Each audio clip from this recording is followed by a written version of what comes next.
All right. Peace, peace, peace.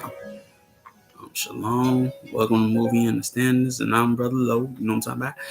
And today we talking about John Carter.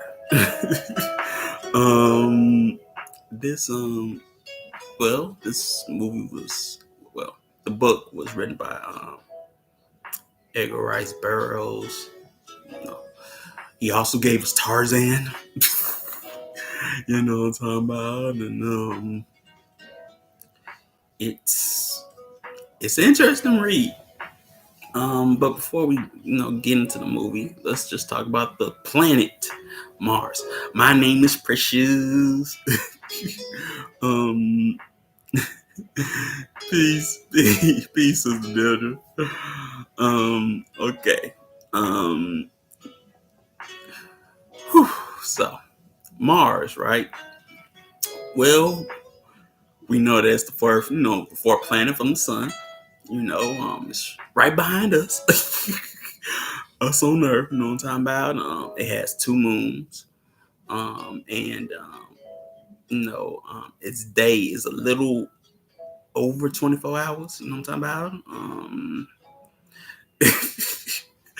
I know Elio gonna be riding with me. You know what I'm talking about with this one. She gonna be all over it. So she making me laugh. But pieces Shia, pieces Madeira, peace, brother, brother Antonio. You know what I'm saying? But yeah. So has two moons. Each year is like 600 and either 647, 687 days, and its atmosphere is made mostly of carbon, and it has volcanoes. It has polar ice caps, but it's very rocky terrain, and it used to have water on it millions of years ago, but don't know more. There's right now, there's a lot of interest in Mars and whatnot, when it comes to NASA and things like that, but yeah, that's the planet. Now Mars gets its name from the god, or the Roman god Mars. He was the protector of Rome, but he was the god of war, and he is always akin to Ares of Greece in Greek mythology. But the difference is that Ares is more brutal, and Mars is not. He's more honorable, and whatnot. The Alphonauts and the Funketeers. Already, Peace Chief. You know what I'm talking about. We gonna be space age pimping around it, round here. Okay. But so but yeah, he it is also said that he was the I guess the progenitor of the twins, Romulus and Remus, who are said to found Rome. You know what I'm saying? And but yeah, his color was always red. You know what I'm talking about. um so um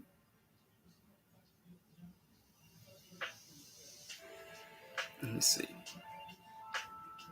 Oh, and the moons for Mars are called Phobos and Deimos, and in Greek mythology, those are the twin sons of Ares and Aphrodite. But yeah, that's a little background on Mars, the actual planet. But let's get into this dang on movie. Because I know Sister Deirdre, she ready. She gonna look. She ride. She ride in the front with this one. All right, Virginia. You know what I'm talking about? And so with this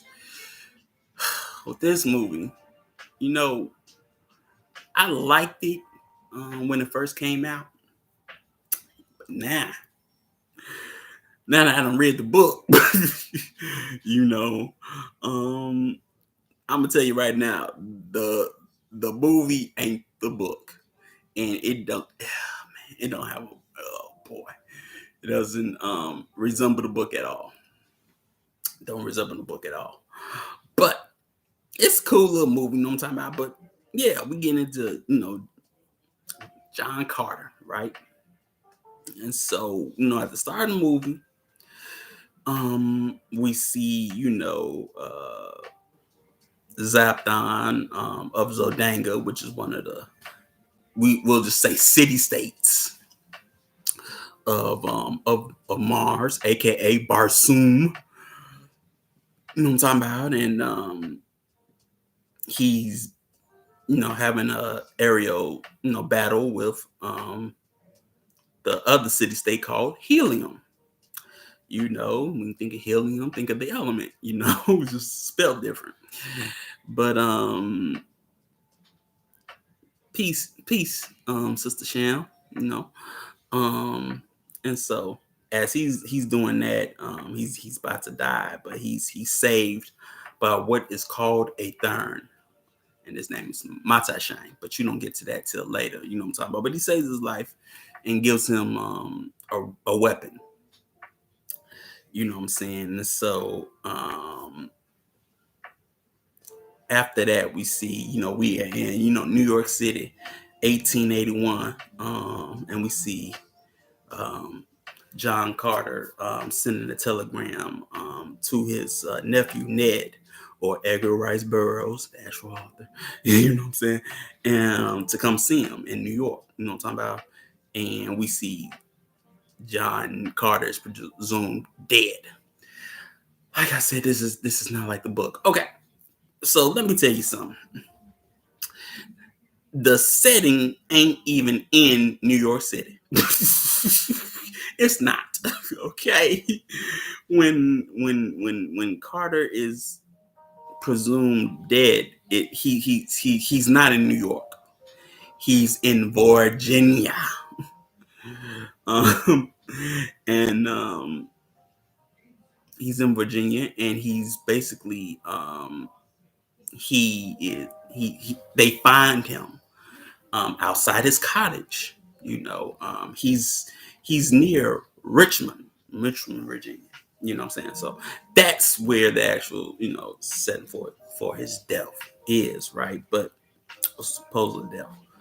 But after that, Ned gets to New York, finds out his uncle's dead, and then he gets his uncle's journal. And he reads the journal, and then we get to come back, or we rewind. You know what I'm saying? Princess of Mars, lots of spiritual occultism, symbolism, and John Carter, JC, the hero savior from outer space. Yeah, we go.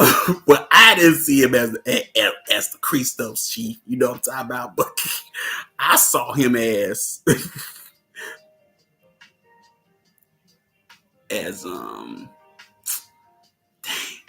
since his name is JC, let's just say Jose Cortez. Something like that. He one of them. But I get what you're talking about. But we see that as he reads, we see John Carter is in the Arizona territories before it became state. And he's arrested by the Union Army. And we see that at one point in time he was married, and John Carter was a captain in the Confederate Army. That means he fought for the South in the Civil War, for those that don't know. You know what I'm saying? And that's what's interesting about this book, because you're going to have John Carter always talk about Virginia. And at least at that time, it was really about that, being about the state where you live in, the state rights versus federal rights, and things like that when it came to the Civil War and the Union and things. But yeah, And so, they're trying to recruit John Carter, but he doesn't want to join the Union Army. You know what I'm saying? And whatnot. Mind you, historically, after the Civil War, a lot of Confederate troops were allowed to go home, once the surrender was signed. So yeah. And but we see him break out of jail, and he's ambushed with the Union officer that captures him by the Apaches, and the Union officer gets shot, and then they go into the cave. Now, in the book, right, John Carter is in the Arizona territory because he's prospecting for gold and stuff. And the person that's with him is his prospecting partner. But they do get ambushed by Apaches, and they get shot. And then they go into a cave. But as you see in the cave in the movie, he sees the cave of gold, and they try to I guess visualize or characterize John Carter as this like dreamer, that's seeking his fortune or whatever, and so yeah, Jose Cortez, I think you know why. Conquistadores. That's why I say that about him. But go for the ride, because Chief, like I say, if you read you read the original book, and if you hear John Carter talk, he talks like a European explorer. A racist European explorer, but a European explorer nevertheless. If you ever read some of the accounts of explorers when they get to the New World, they have these these accounts on meeting natives and things like that. Therefore, I was like, oh, you one of them, huh? And so as he is in the cave, right, he's transported to Barzoom, Mars. Now, what you have to understand is at least in the book, John Carter dies in a sense, and is transported to Mars. And when he is transported to Mars, he's completely naked. In the movie, he's clothed, but in the book, he's naked, and he doesn't know where he is and things like that. But like but in the movie, he kills a Thurn, and then he has the medallion, and he says the incantation, and he's transported to Mars, right? But in the book, it's not like that. But then you see him arriving at what is and like a mountain, but it's really an incubator.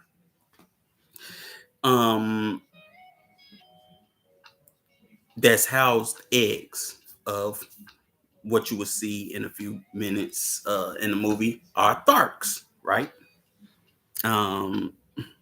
The original test was written in 1912, so certain mindsets were free to thrive in Rome, no matter how harmful.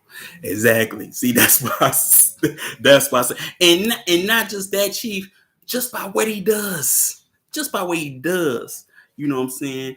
The mindset he has, if you read the book, John Carter is like a knight of the Confederacy. That's why I like to call him. He's a knight of the Confederacy. He believes in chivalry. He's like one of them dang on Southern characters and dang on Gone with the Wind. That's what he that's what he really is. He ain't Red Brother. Red Brother was a pimp, but he ain't red. But You could say he like Ashley or something, you know.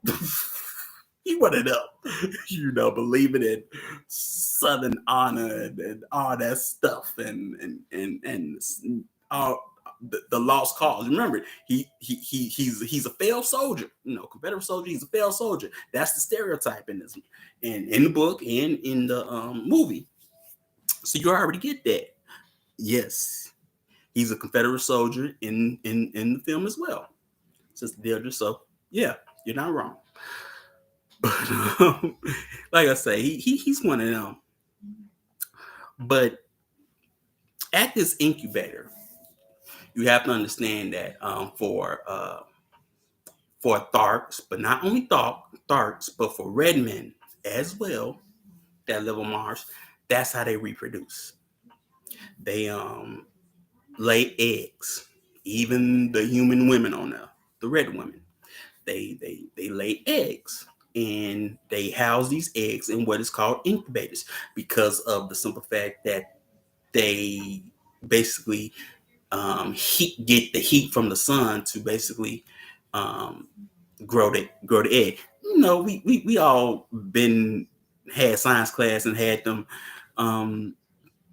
that dang on incubator with the, you know, that glass incubator that was like, you know, that portable incubator with the red light, and then you had the chicken in there, and then you know, every now and again you wait till the chicken, you know, comes out the dang egg and whatnot. It's that, but it's actually a natural, you would say, a natural incubator because it's in the mountain, you know, just with a glass or crystallized top that you have to break.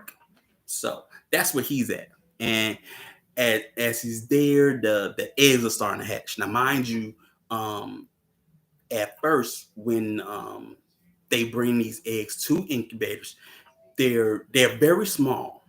They're very small, and you know, it said that they're the size of goose eggs, right? But they are housed in these incubators, at least for darts, for 5 years, and that's how they grow. You know, and they still grow over these 5 years.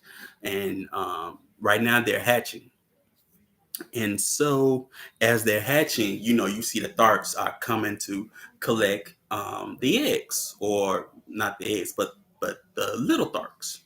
And like I say, when John Carter is there and he sees them, typical European explorer mind. What does he call them? He calls them little devils. Even though they don't look like that.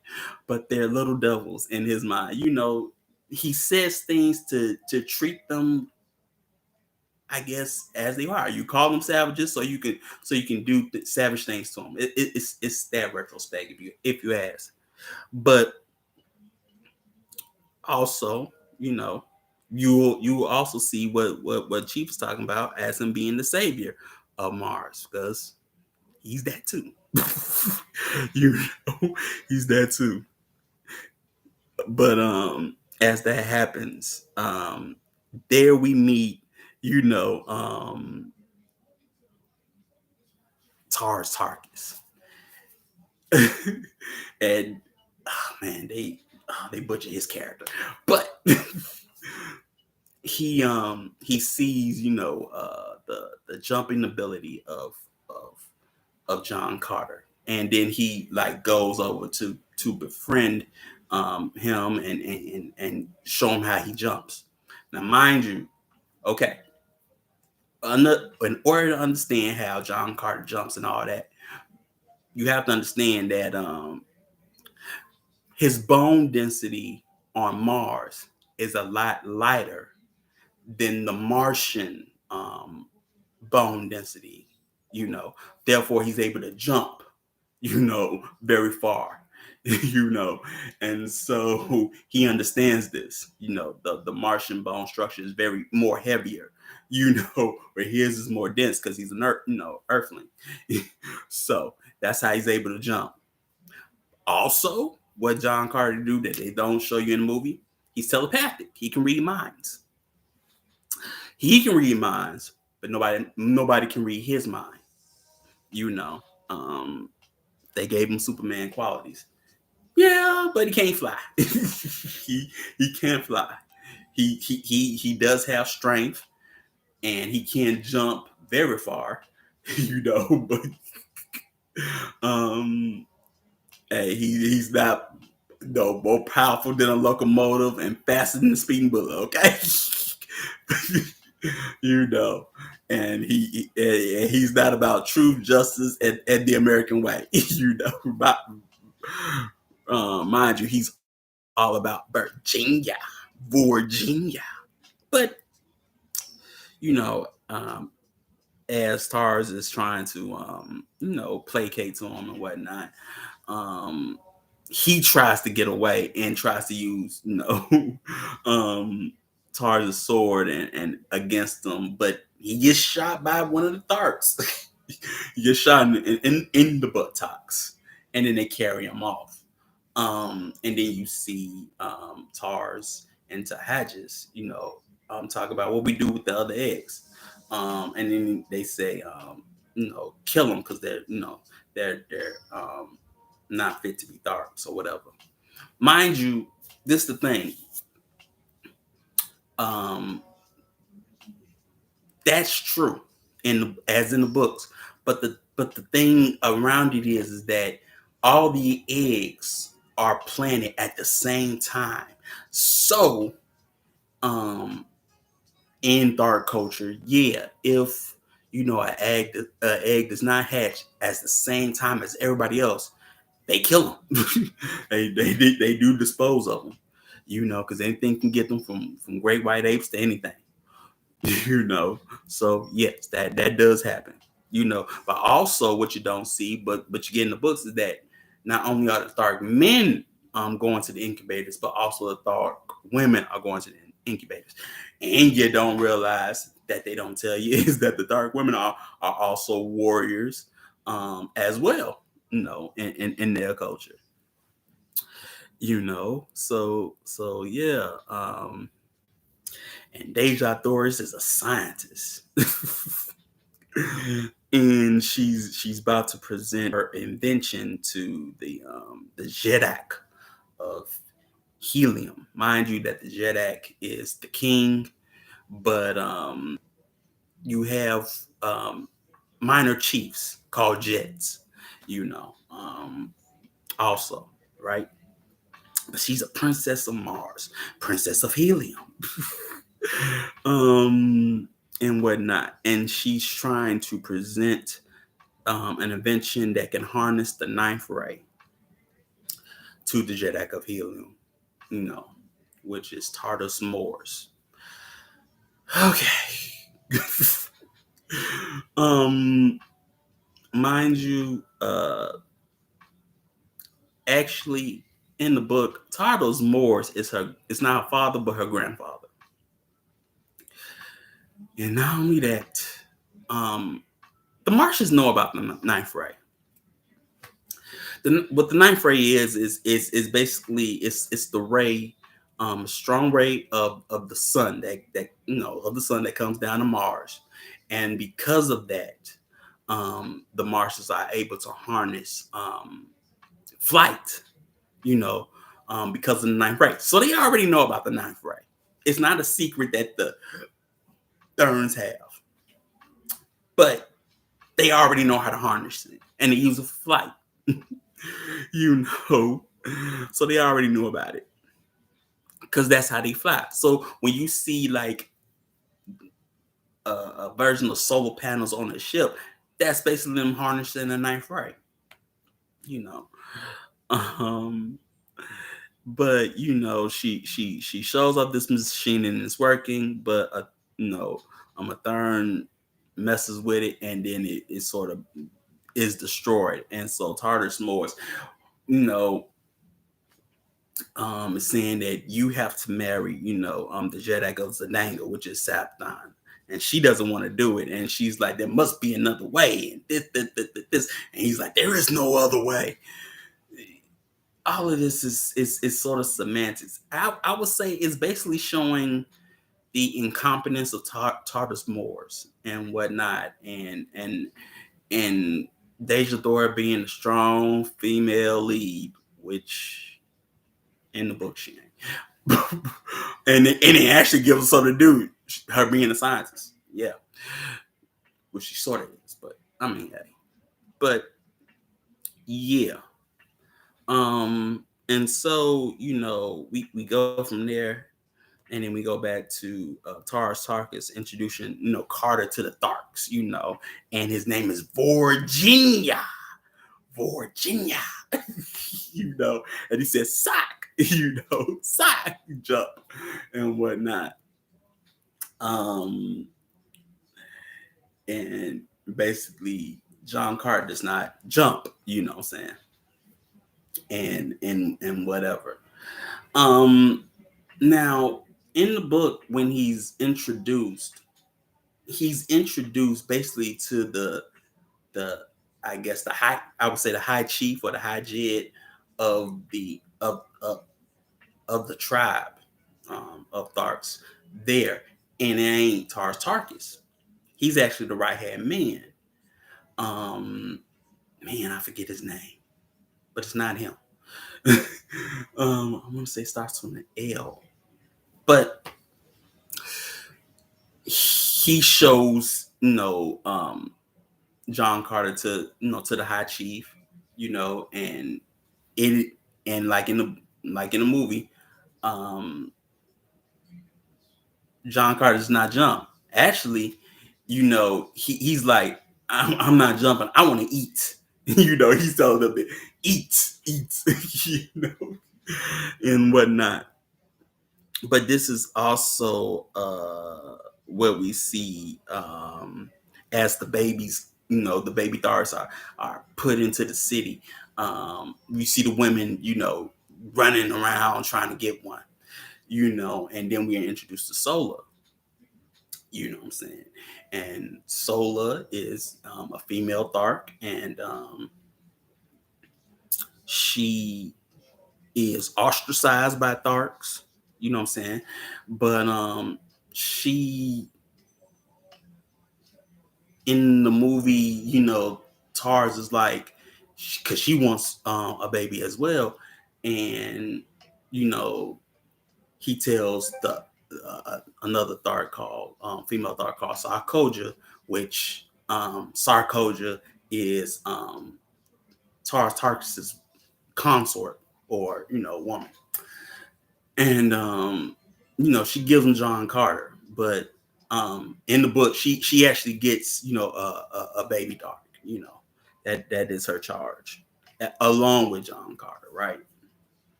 And the thing about about Sola that you probably don't get in the movie is that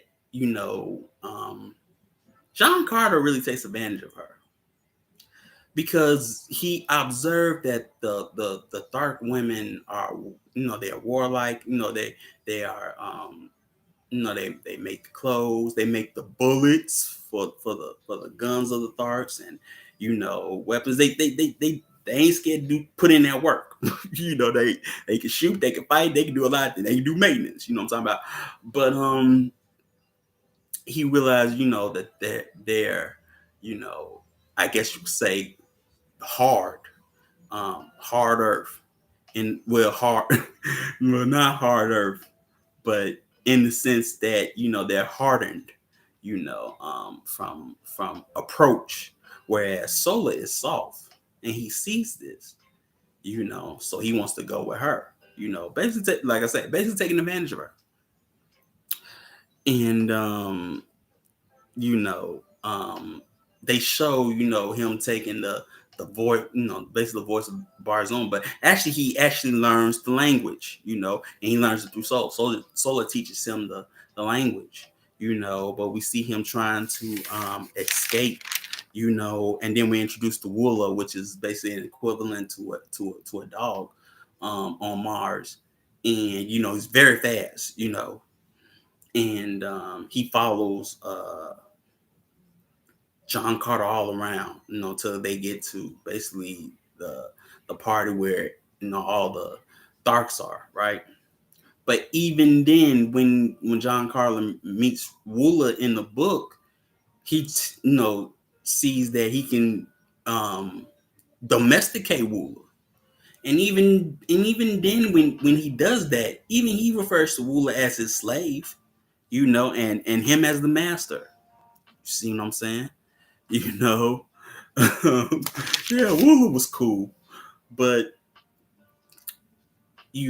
as Woola goes into where all the Tharks are and they kicking them, and then you have John Carter fighting and whatnot, and they capture him, and Tars asks who's to blame, and it's Sola. Sola's to blame. So they brand Sola. In the book, she's never branded. In the book, she's never branded. You know, but hmm.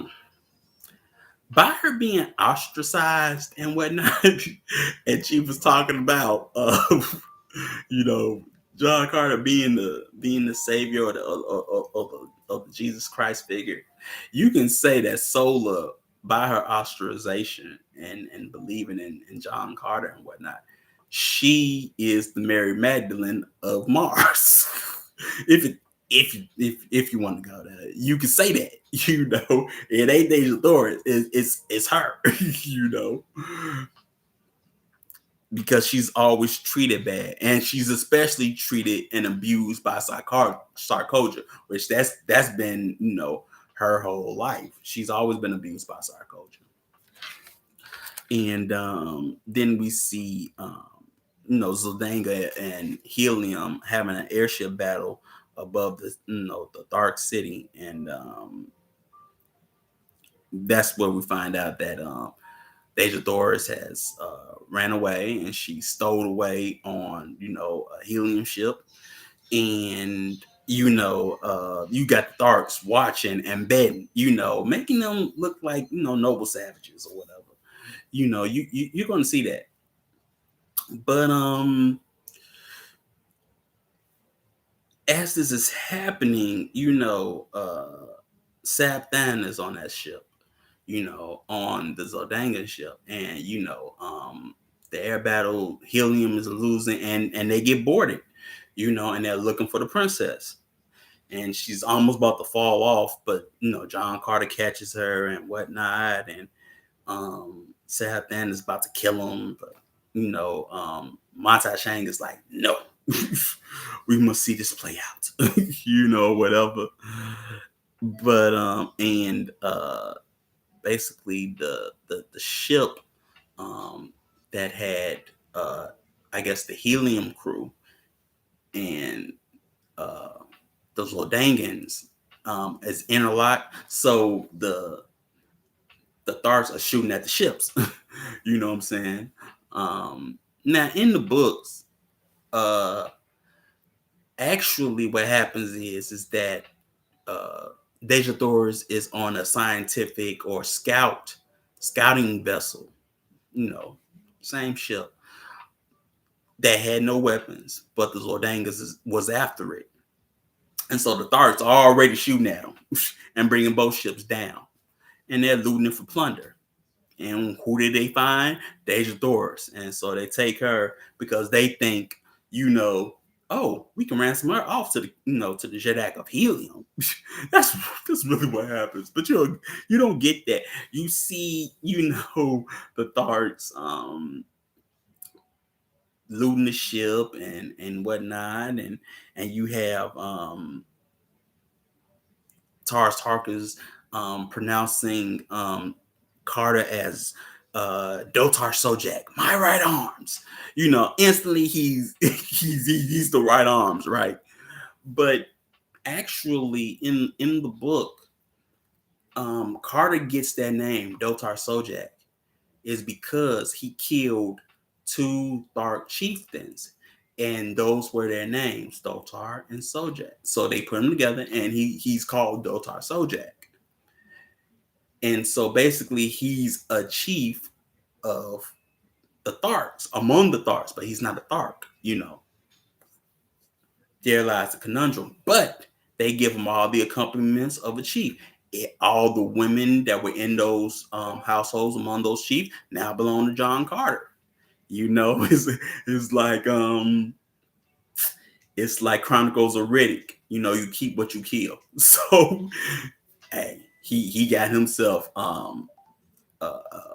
uh, basically a house, a room to himself. He had female servants and things of that nature. He had weaponry. He had thoats, which are the the the horse-like things that the Tharts ride, and he got it all of that. You know, when you speak of the treatment and perception of natives, I would say it is significant that the creator of this series was also the individual who created the Tarzan series, Edgar Burroughs. Exactly, G. You have to remember that. So when you see Tharks, know who he's talking about. He's talking about y'all. He's talking about us. Those basically are the archetypes for the Tharks. If you look at them, you can be like, yeah, tall, lanky, so-called, green men and whatnot. So that's why I say it reads like a explorer of a colonial spore that's interacting with indigenous people, indigenous melanated people. You know what I'm talking about. So you have to remember that, like Chief said, and so that's why I say, he's like Jose Cortez. That's or if you want to give him a French name, you can. And even John Carter says he comes from a family of explorers. You know what I'm saying? Um, and Edgar Rice Burroughs definitely put his true thoughts in his work. What's the trickology, his creation and description of the different races. Yeah, um, I would say so. Yeah, so I sure enough would say so. That was a trickology. Because what does really John Carter do, or why did he come?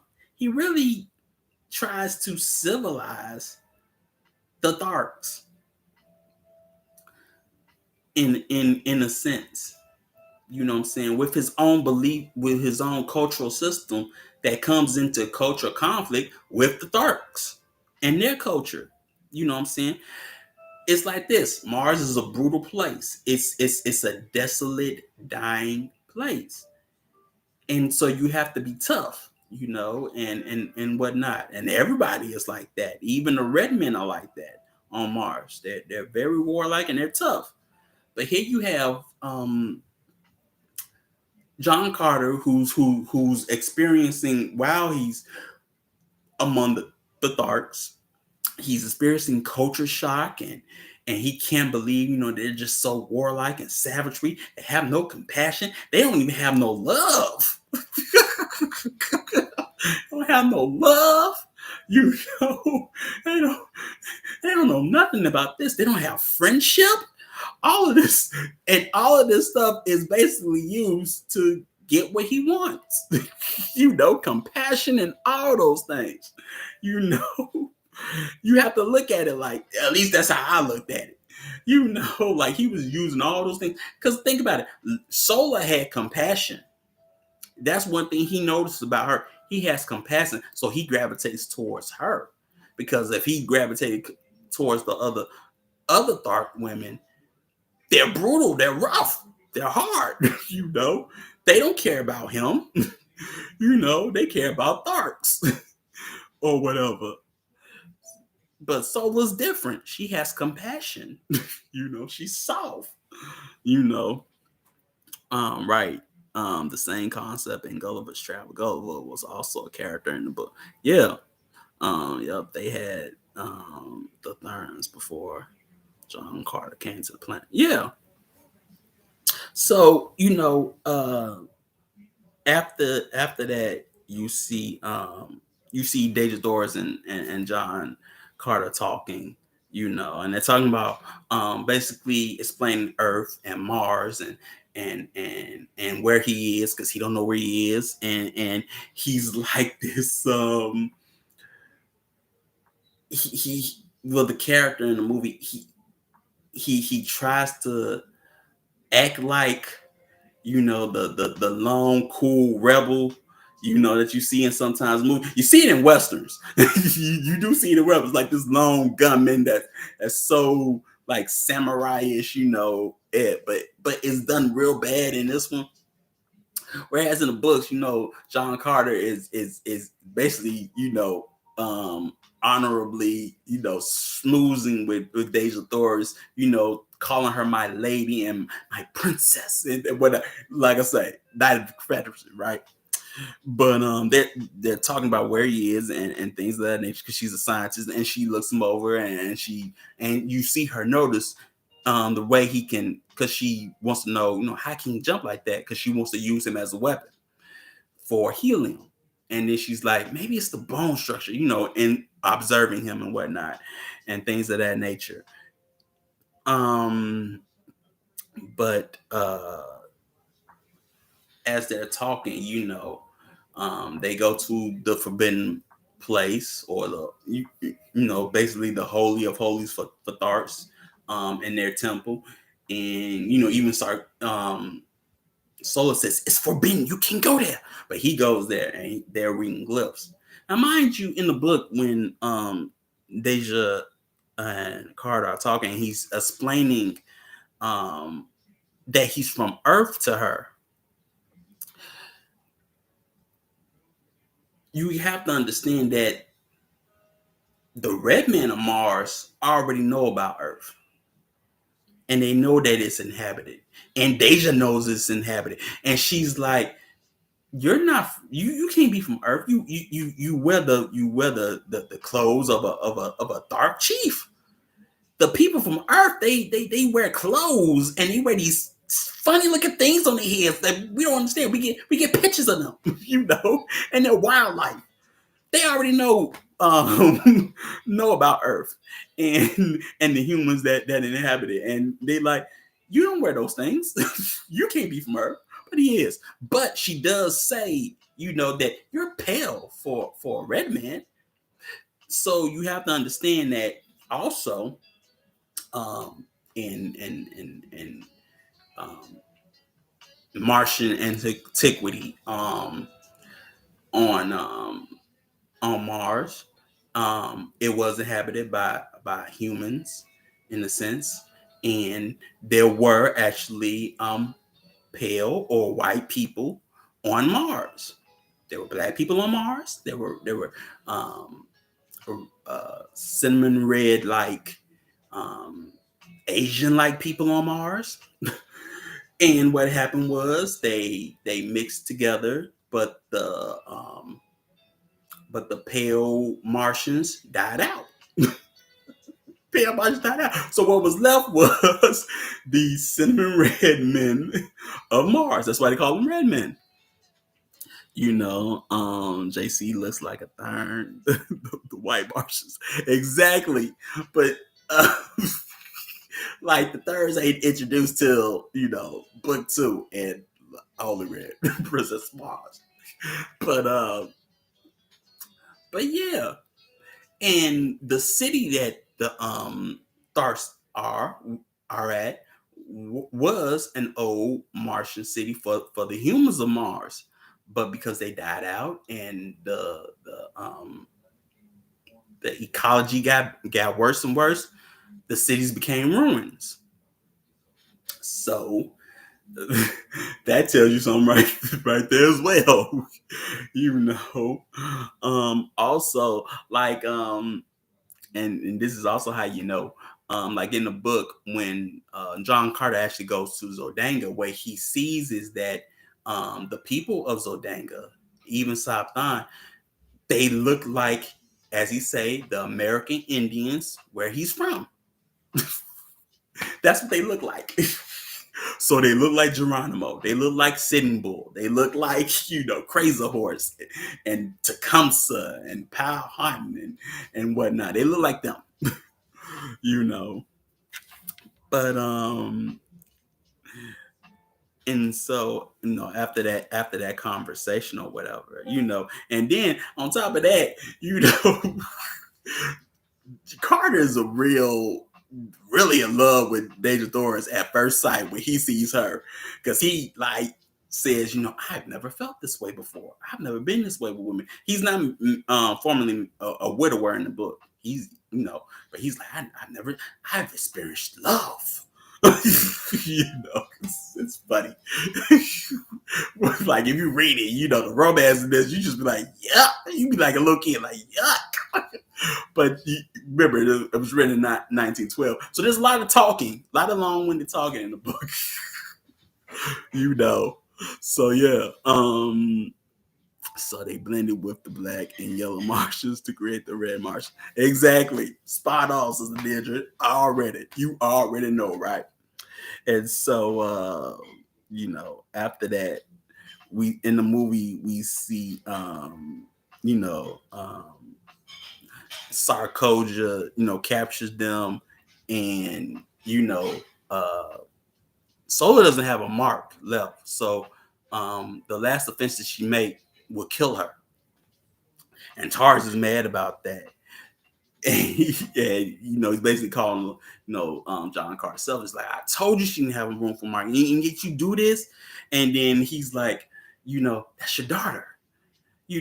Through some type of osmosis, John Carter figures out that Sola is as Tar's daughter.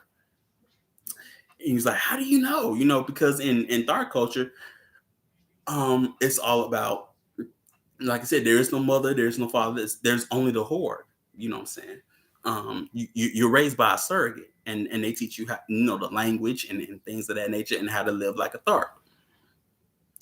I think it's also there how they position the planet. Sparsoon means eighth planet.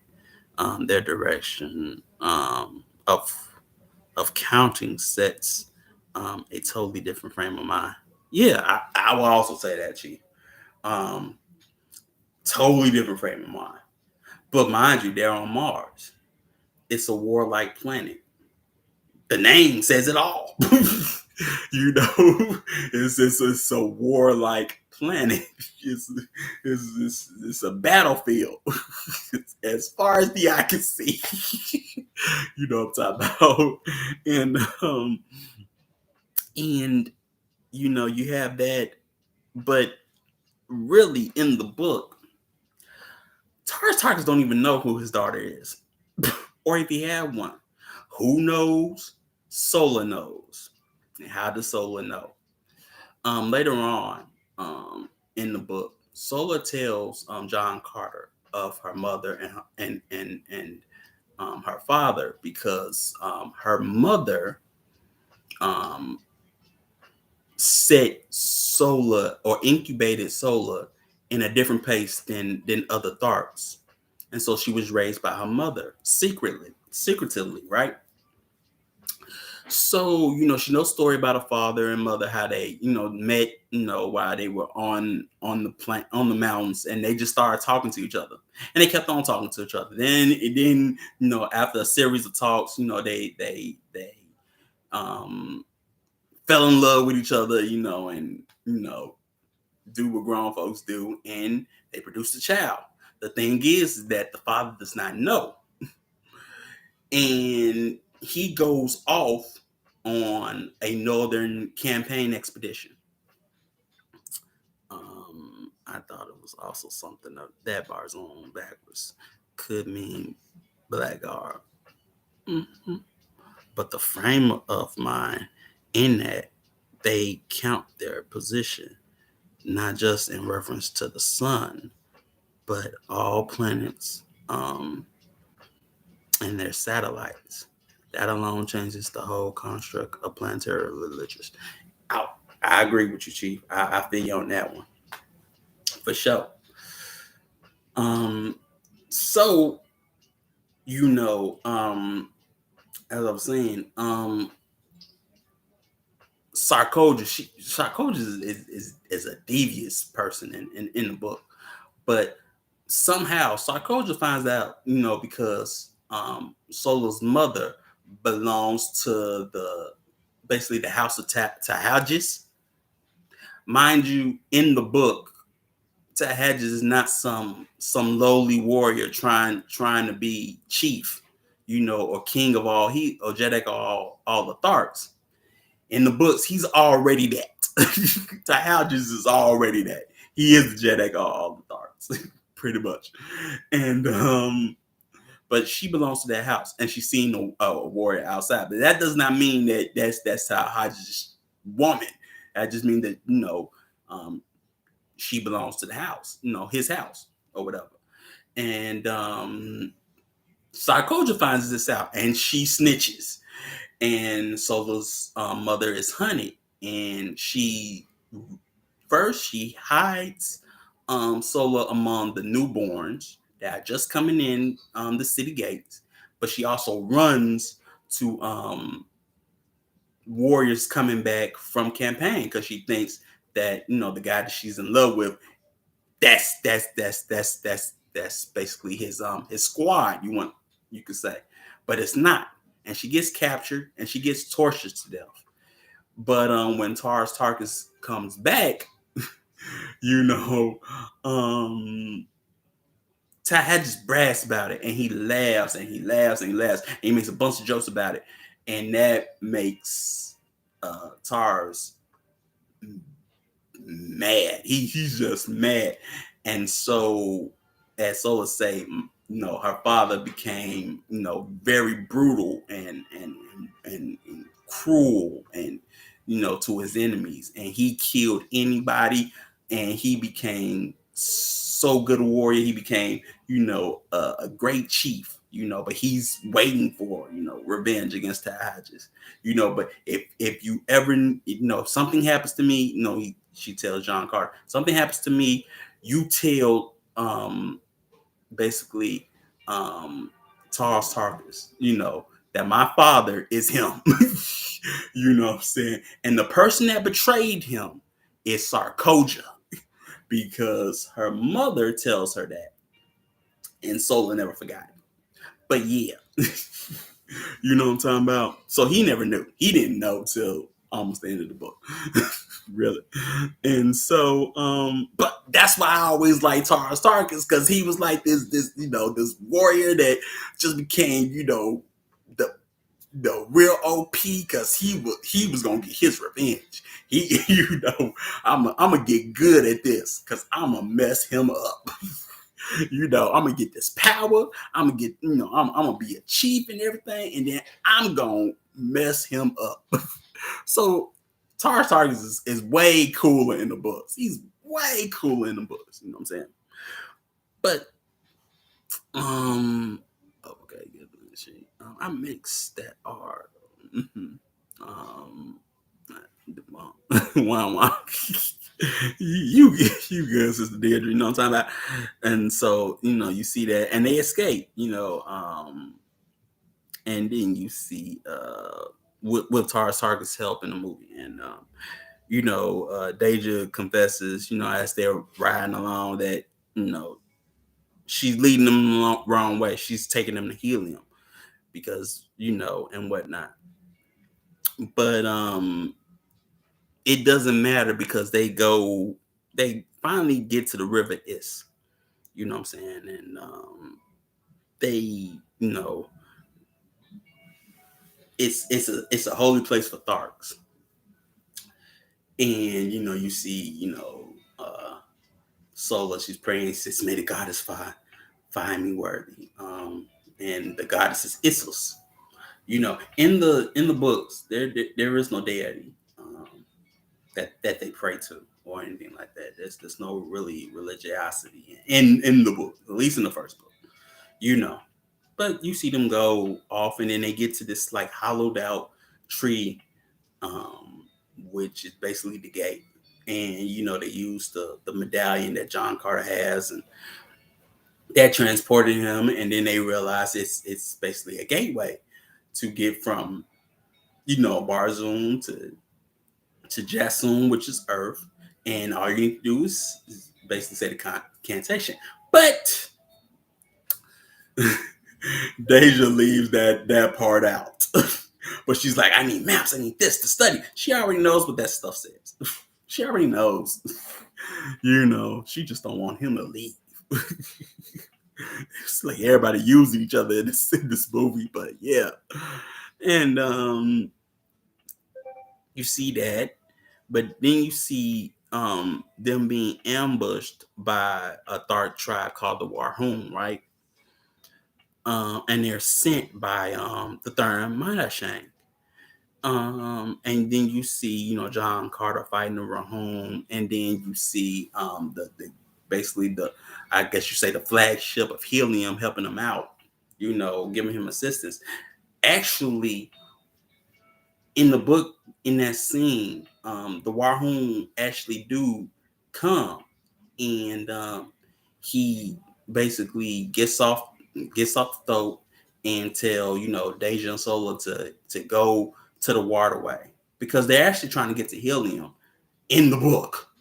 You know what I'm saying? They're actually really trying to get to Helium in the book, but and he stays and fights the Warhoon, because the Warhoon are mad or on the warpath is because the Darks, loyal to Tahadjus, what they did was they ransacked and killed um the eggs of a Warhoon incubator, because for them the Warhoon are not true Tharks. They're shorter.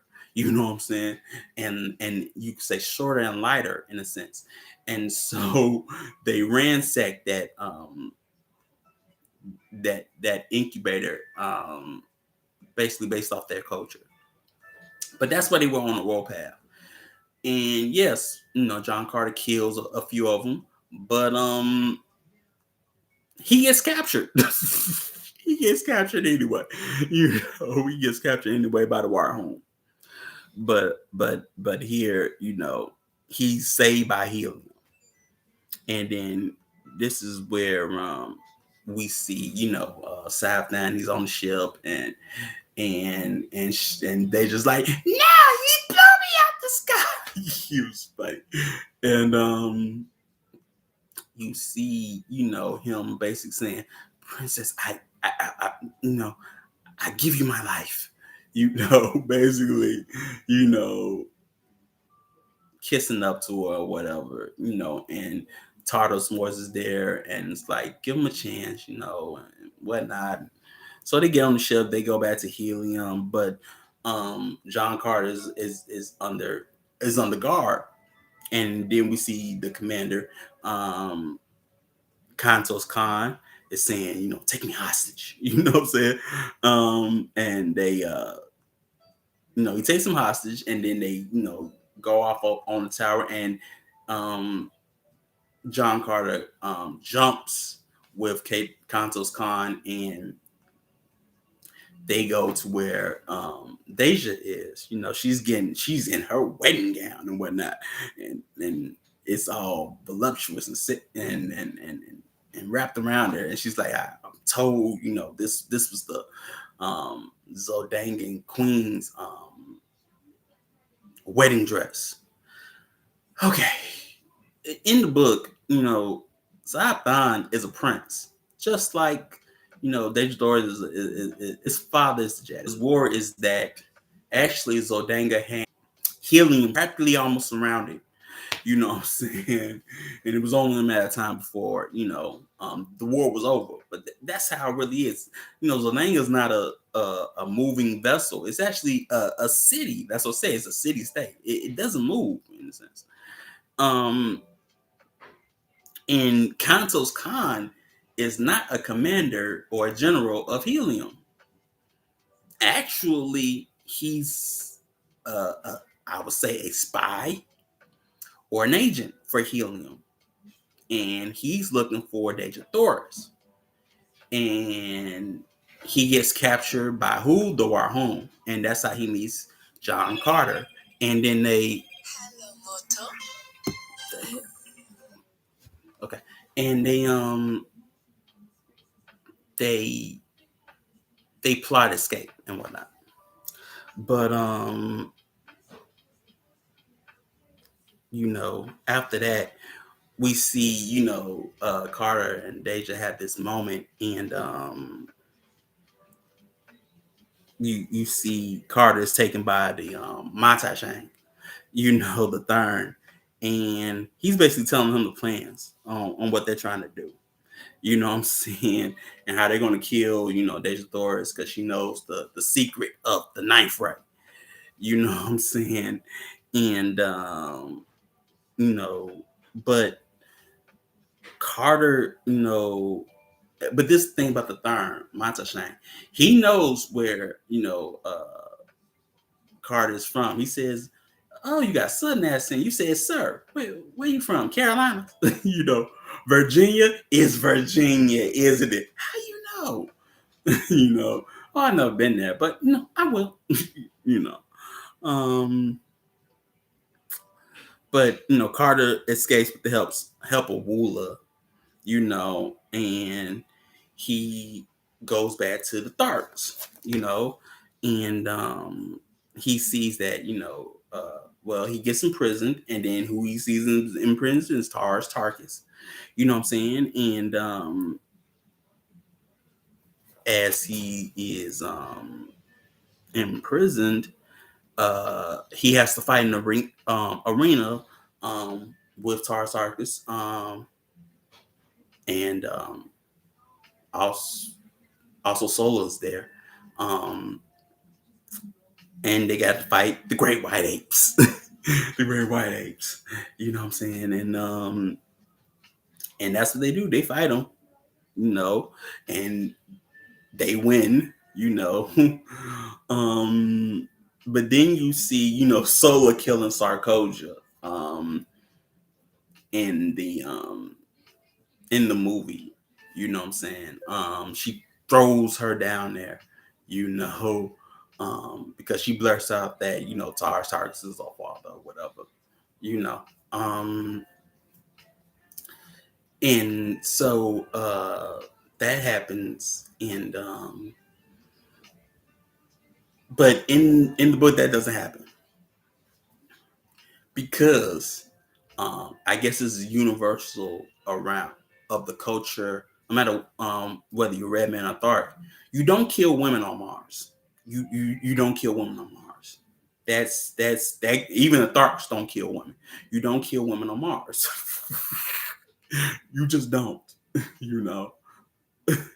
So Sarkozy doesn't die. Sarkozy doesn't die. You know what I'm saying?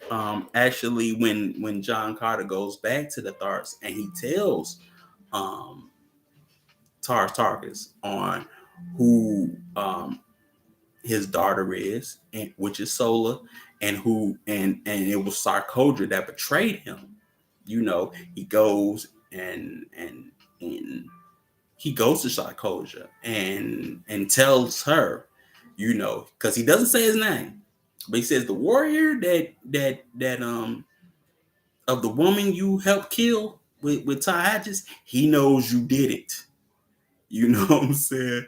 And he's ready to kill you. You know what I'm saying? Had it been me, I would have bound you to a throat and let you just drift off, into the wilderness and see if you survive. You know what I'm saying? But I am a virtuous Stark. You know what I'm saying? But you need to get out of here. And she goes, and you never hear from her again. You know what I'm saying? That's how he handles that situation. But in the movie, you see Carter challenging Tal Hadges, and then he instantly kills him. Like, you cannot challenge me. You're not Dark. Who matched their metal with mine? And you see all the Tharks. Him being the Great White Hope. And, but y'all are quiet in chat. I bet you saw the movie. Hey, if you didn't see the movie, man, it's all right, bro. I mean, it's a cool movie, but I mean, I cannot do this movie if I didn't read the book. If I didn't read the book, which was lucky it was for the free. But I read the book. You know what I'm saying? It was for the free, so I read the book. And it's an interesting outlook, you know what I'm saying, especially with the mindset of John Carter and even the mindset of Deja Thoris, like in the book, when Deja is said to marry um Zapton, right? Reminding you of Avatar. Yeah, yeah, it can remind you of Avatar, in the sense that he running that red that red box. Red box. He want that red box. Or at least but he want that red. Oh, he want that red box so much. Okay, but when she's set to marry Sapdon, what happens is she gets captured by Sadanga, you know, and the king of Zadanga um, basically petitions her grandfather, Tartarus Moors, Jadak of Helium, that he wants to marry, Sapdon to Dejatoris. And what Tartarus Moors says, that ain't happening. And he says, the we would rather see our princess dead than to marry into your line, and they stand by that. What happens is, while she is imprisoned, basically, or put on house arrest in Zodanga, she agrees to marry Sapphire. That's what happens. She agrees to it. And what happens is that Katos Khan and John Carter get to Zodanga. Matter of fact, he infiltrates Zodanga so good, he actually him and Katos Khan, they joined the Zodangan military as airship scouts. That's what they were doing. And he distinguished himself by saving the cousin of the king of Zodanga. And so he becomes a bodyguard for the or royal guard to the king of Zodanga. And so he basically infiltrates the palace and kills Dejatoris guards to her room. And they talk, and he tells her, I love you. They already exchanged so many dang I love yous. It's crazy, but they already do that. And but this time he wants to take her away. You know what I'm saying? And he's just waiting for the word for her to say yes, take me away. But she says, I love you, John Carter, but you came too late. It's too late. It's too late. And her reasoning is that, I made a promise to marry him, and I can't go back on my promise. I have to save my people, and I can't go back on my promise. Even though her people's like, we rather see you dead, chick. Even her grandpa's like, look, no, that's not happening. But she agrees to marry him, and she's sticking by her decision. But John Carter, well, he has to leave because the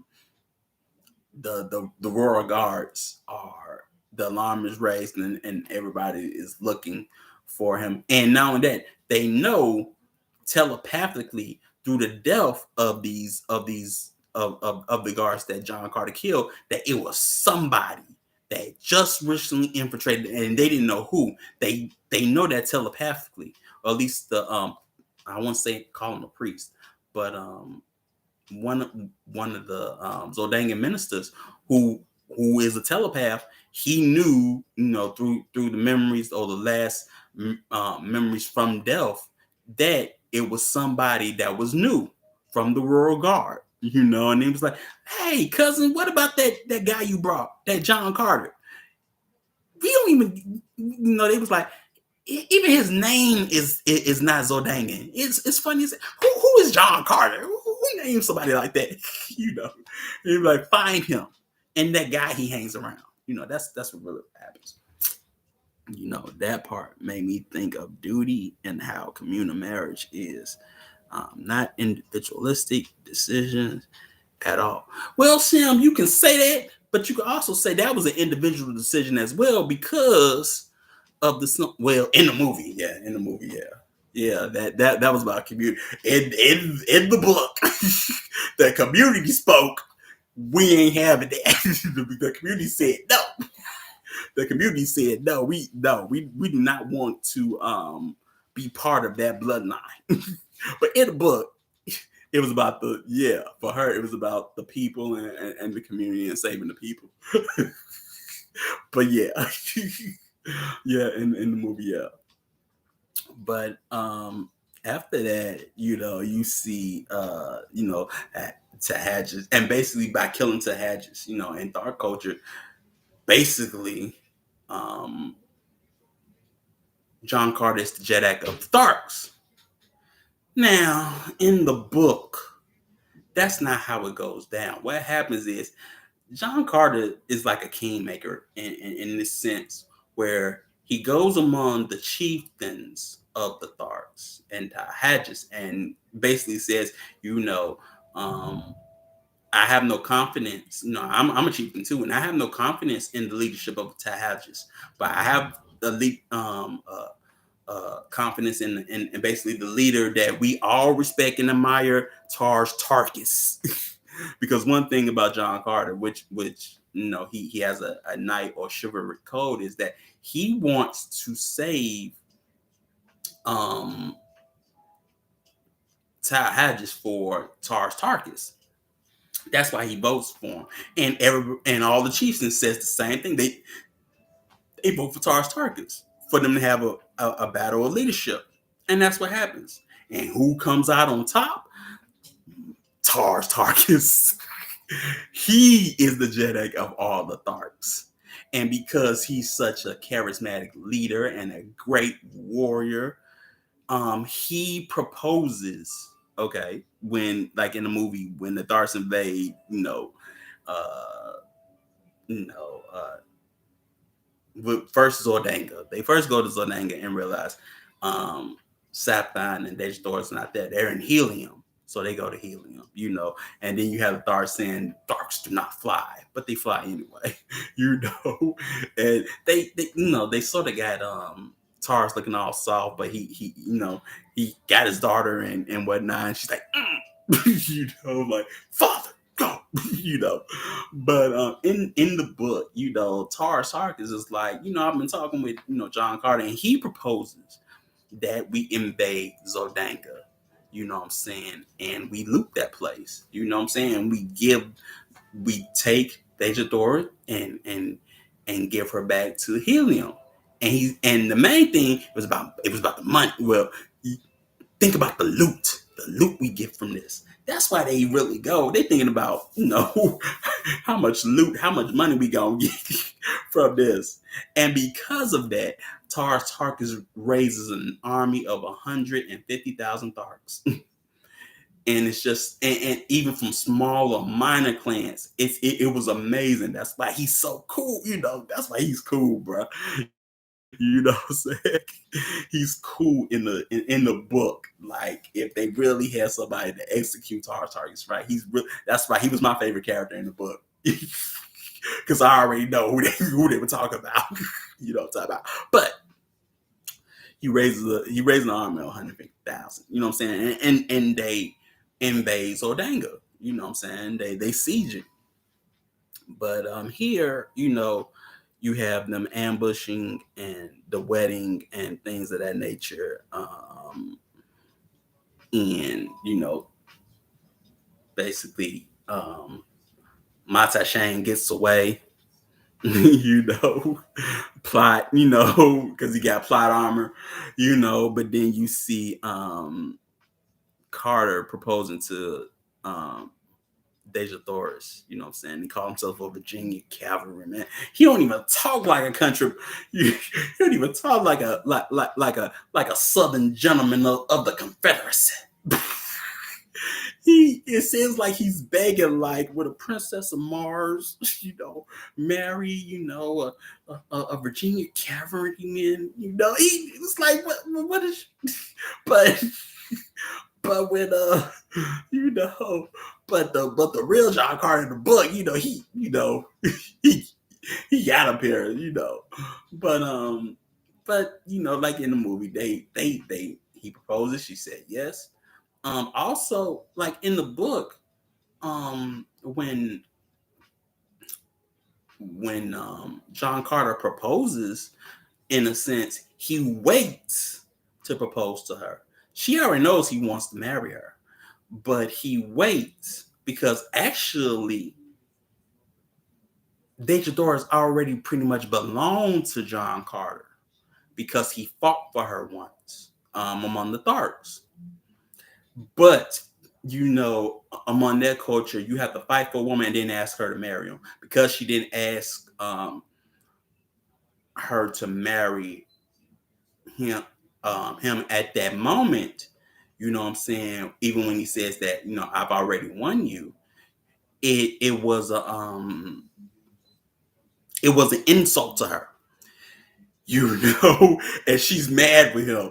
She's mad with him. And she doesn't even speak to him for a minute, and she says something like, she don't want to talk to a person that isn't, because she's a princess of 1,000 Jedi's, and he's nothing. He's not even I guess the equivalent of a pet mouse, of her grandmother, that whether of a grandmother's pet mouse or something like that, which it was a plaything among noble women of Mars, So like, who are you, John Carter? That's how it is. You know what I'm talking about? Yes, there was some feminist rhetoric in the movie. When he was like, maybe I should go get behind you. Exactly. See, like I say, in the book, you don't have that. You know what I'm saying? You don't have the feminist ideology. You know what I'm saying? Yes. What you can tell from the book is that Deja Doris is eloquent. She's very beautiful. She's very beautiful. She's very eloquent. But even when she goes among the Tharks, she sort of has a imperialist complex in the sense where she tells the Tharks, that they're decadent and backwards, and if they would just, ally with, helium, we will welcome you with open arms and teach you so many things that you're missing. You're so barbaric. That's basically what she said when she meets them. You know, and trying to get them on her side. So don't get it twisted by Lady Thor. You know what I'm saying? She's a damsel in distress, but she knows what she's doing. She knows how to play the politics game, I would say.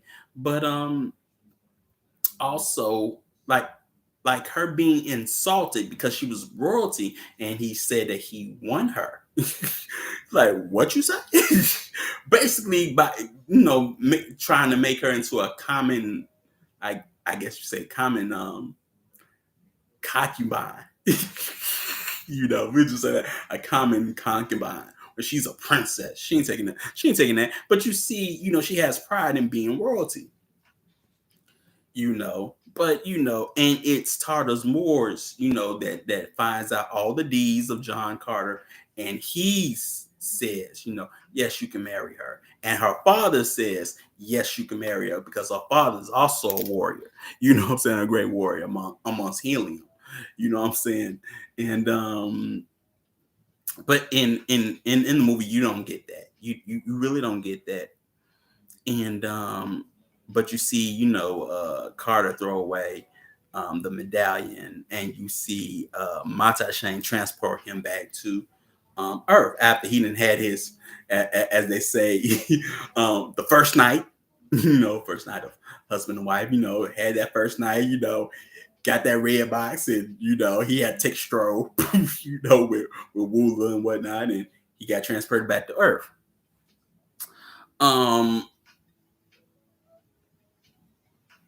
In the book, that doesn't happen.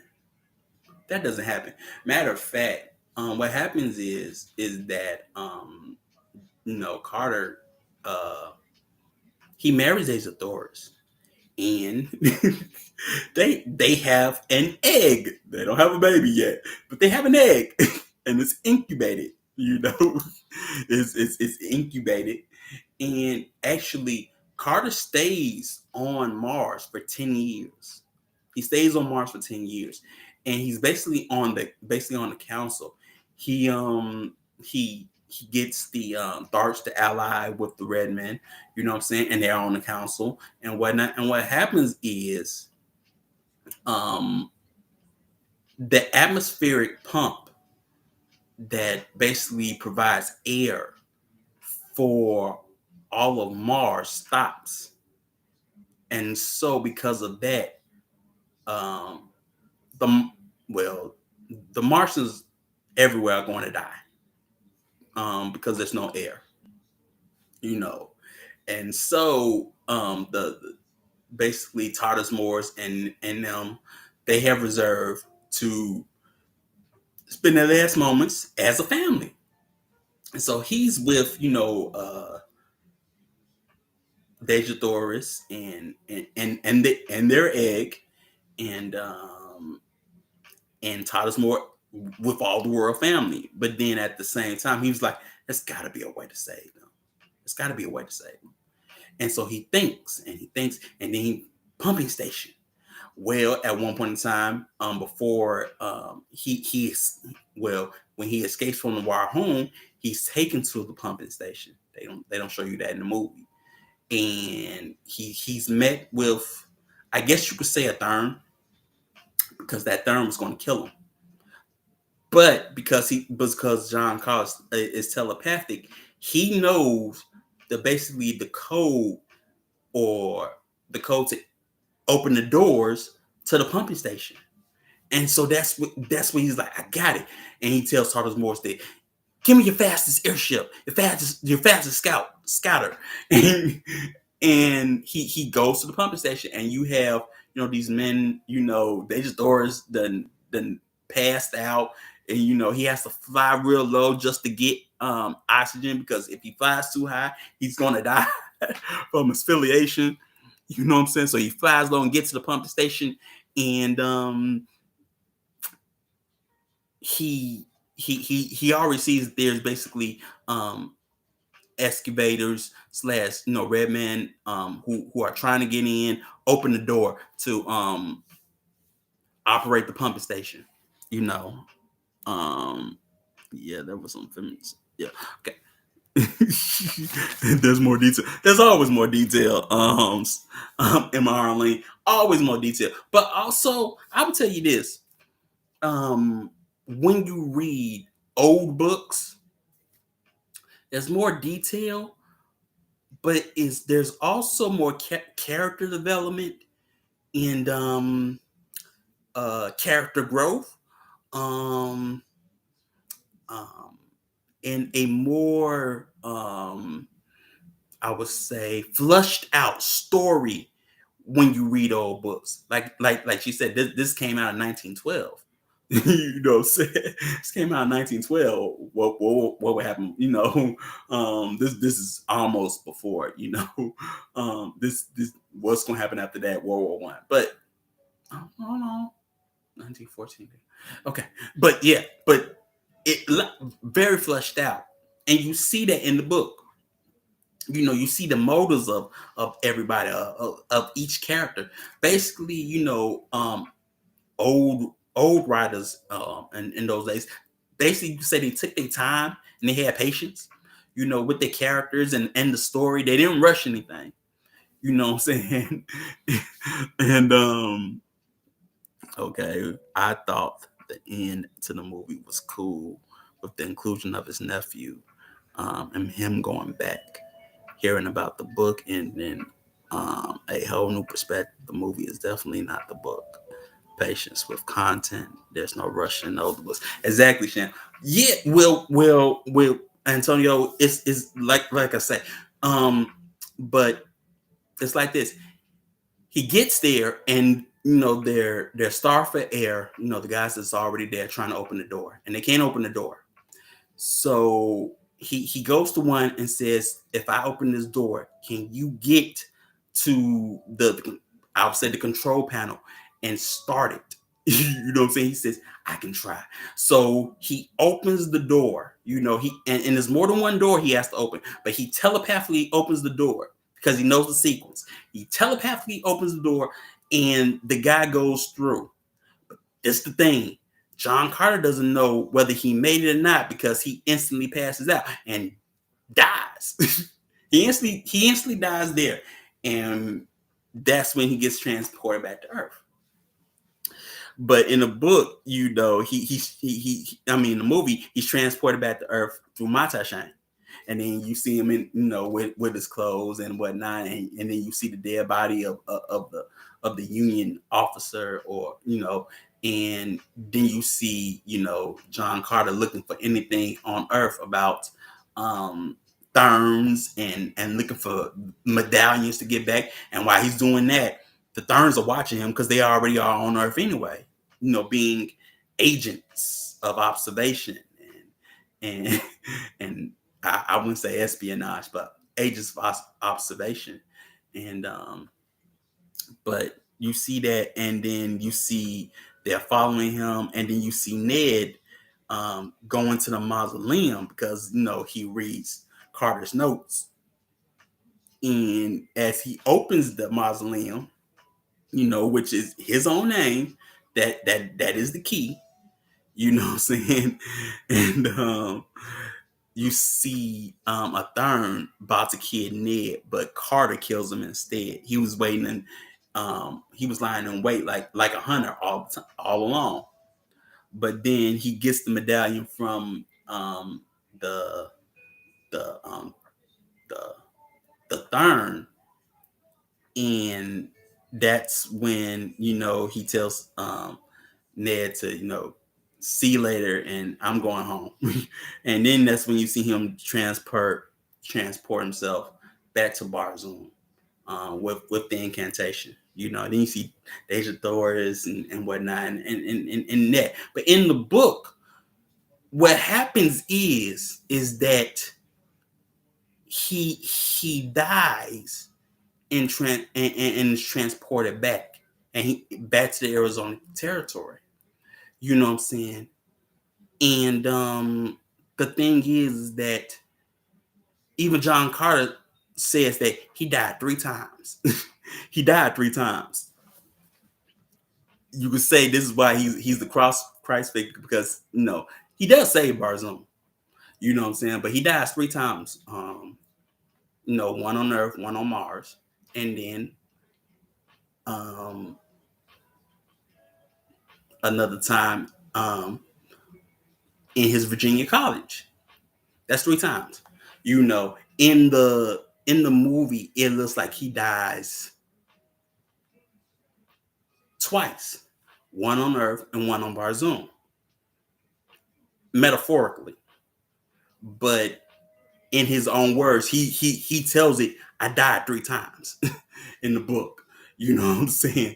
And actually, when Ned or his nephew gets the journal, he gets it from John Carter.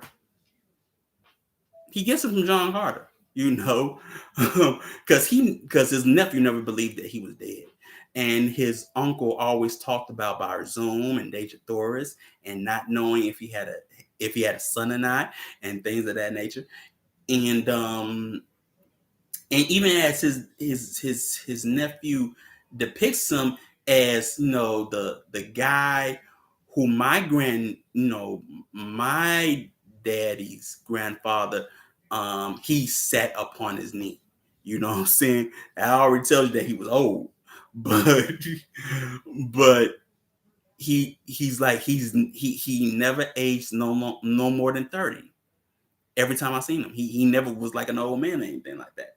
So he gets it from Carter, and actually the journal is about his trip from Barzum, because he's coming back. And so he's basically retelling what happened when he goes back to Barzum from basically dying in the cottage, you know what I'm saying, or being transported from um, there to the cottage. He's just coming back, you know what I'm saying, and talking to his nephew. Actually, it's his nephew that builds the mausoleum for him under his instructions, but he builds the mausoleum. He builds the mausoleum for him, and it's in Virginia. It's not in New York. The Southerners keep it that way. But you can't have him being all of that. But yeah, um, so you know, it's sort of not a big conspiracy. It's more of a journey.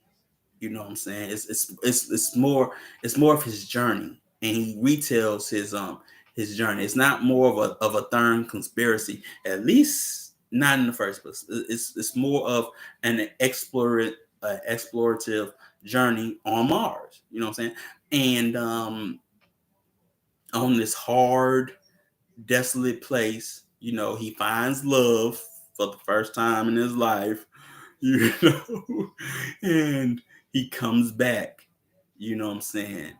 Uh, and and his nephew's like, well, what happened? Did you find Deja Doris? Did you have a son? Because pretty much he doesn't know if they're alive or dead. Um, when he goes back to Earth, he doesn't know if they're alive or dead. Did he reach the pumping station? Did he turn the mechanism on? That's what he wonders, and he stays on Earth for like 10 years, roughly 10 years. He stays on Earth for like 10 years. You know what I'm saying? But and then he passes away and they find his body. But like his nephew says, I never believed that you was dead. And now I've seen you. I know that you're not dead. And then that's when he reads basically his account on what happens when he comes back, which he comes back at least the part of the book that I'm in. He comes back, but Mars changed. It got greenery. It sort of gets the Doom treatment in that sense. It was this hard rocky place, but now there's trees, and creatures that weren't there. At least, and there's even a look. There is a mountain of gold on Mars. You know what I'm saying? Because like he says in the movie, I'm looking for my cave of gold. He sees a mountain of gold, and it's just not a mountain of gold. It's a mountain of sapphires and other minerals and whatnot. It's interesting, you know what I'm saying? And yeah, um, that's as far as I got. Time constraints, but in like in the book, or you see, I guess you could say, you see him being the savior as he basically gives up his life to turn on a pumping station to save all of Mars. Basically, John Carter died for they sins. John Carter died for they sins and is resurrected on Earth. you know, and he's resurrected on Earth. And then, his third death, he's resurrected on Mars. You know, um, and then well, I can't say about the fourth one. I still got to read the second book. I can't say. Well, why did he die again yet? I'll figure that out when I read more of the second book. You know what I'm talking about? Yeah, rose again. Yeah, he rose again. Like I say, I died 3 times. So he had to rise again. He just didn't rise again like that South. like that Confederacy, They say it was gonna come back, but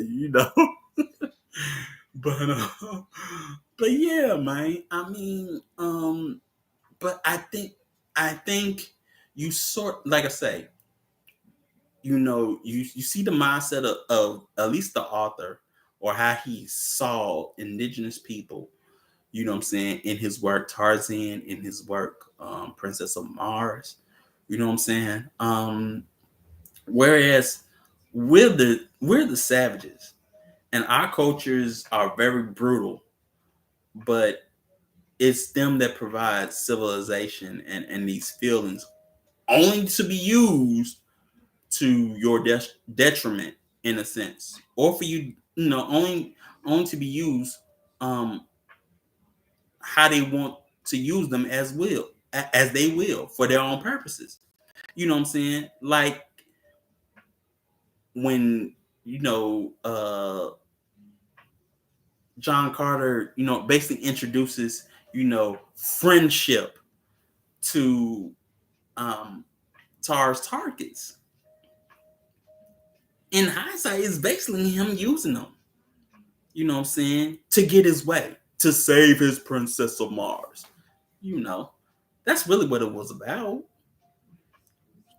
He needed an army. I need a big army, So, so that's what he did. You know what I'm saying? And he basically used Sola, to protect and shelter him and teach him the ways of the people and the language and things of that nature. You know what I'm saying? Because no other dark woman would have done it. Um, and he sort of abuses the culture. You know what I'm saying? Because he uses the code or the laws of that culture to his own benefit. It doesn't benefit the culture. You know what I'm saying? Or the people.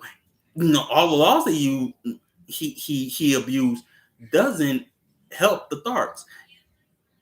In fact, it's like, the the chief that that that's in the book, he sort of recognizes that, when John Carter tries to escape for the first time. He's like, man, well, you're not, you're a chief, but you're not a Tharp. But here you are, doing these things, what I'm saying, trying to escape, what I'm saying. But we got to figure out what to do with you. But at the same time, what I'm saying, don't abuse basically the privilege that you've been given. And then here you have John Carter's like, look, I just want to be left alone. If y'all don't, bother me, I won't bother y'all. But anybody that bothers me, I'm gonna kill them. You know what I'm saying? Sort of smug, you know what I'm saying? But here he is in somebody else's backyard trying to be hard just because he can jump up and down, and he's pretty strong. But it's a bunch of them. It's only one of him. And he ain't getting no help. The cavalry ain't coming. You know what I'm saying? The cavalry ain't coming at all. And but you see that, you know what I'm saying? And you sort of got to see that and observe it for what it is. That's why in this essence, the book is better, but it's better for different reasons. Because when you take away everything that's basically in the book, you really don't understand the mindset of the person or how they view the people that they were interacting. You know what I'm saying? Which that's why I like the book for that instance, because you actually got to see a person basically in culture conflict and culture shock, in a sense.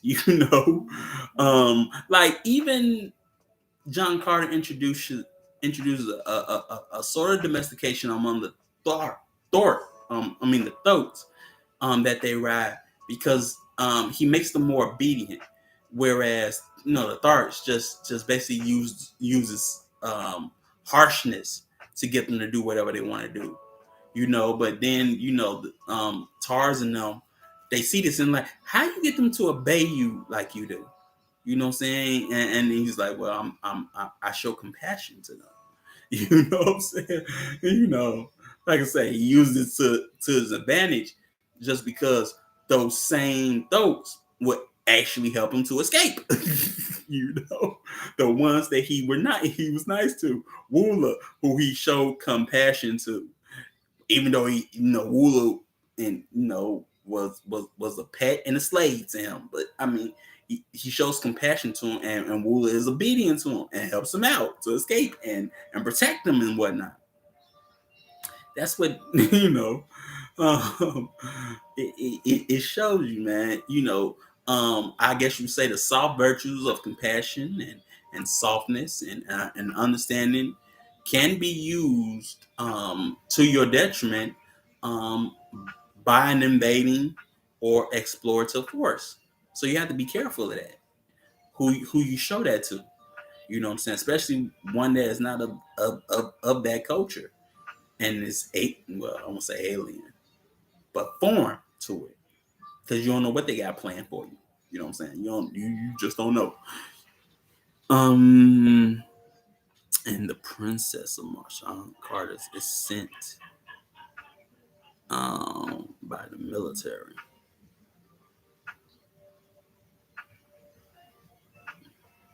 And Princess of Marshawn Carter is sent by the military for who? M.R. Lane. Who's he sent by?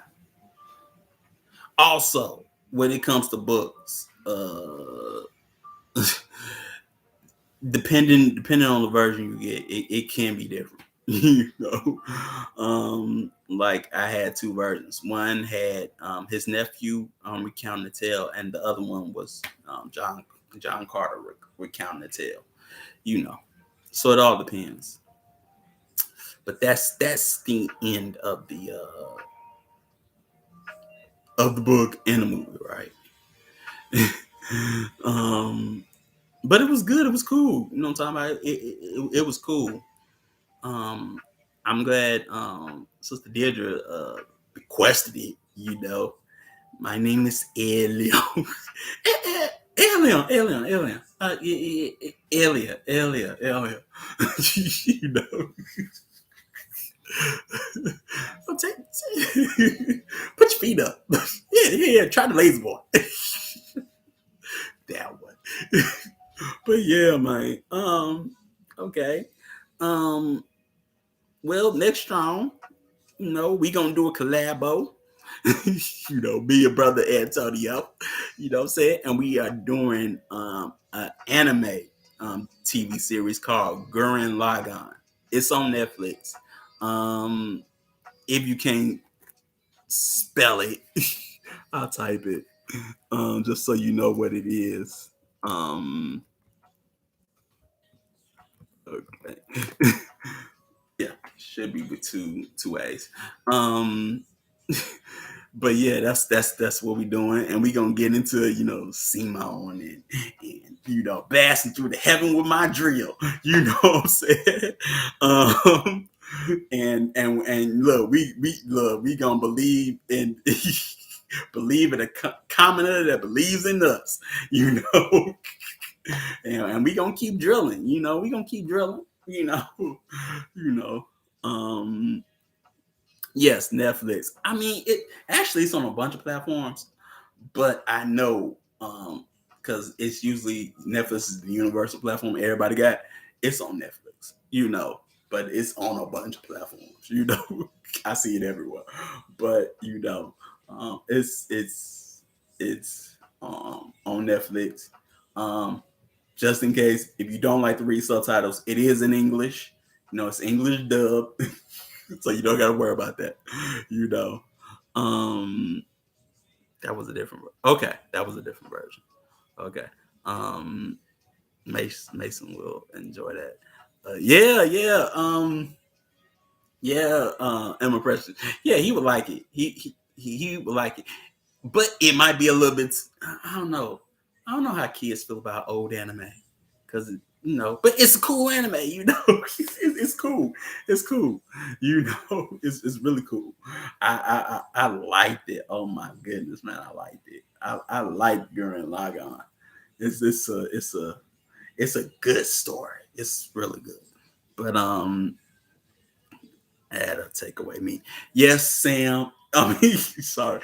Yes, Sham the joy.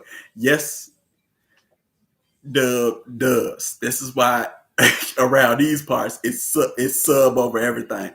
But some people don't know. Some people don't like to read. So if you're one of those people that don't like to read and things like that,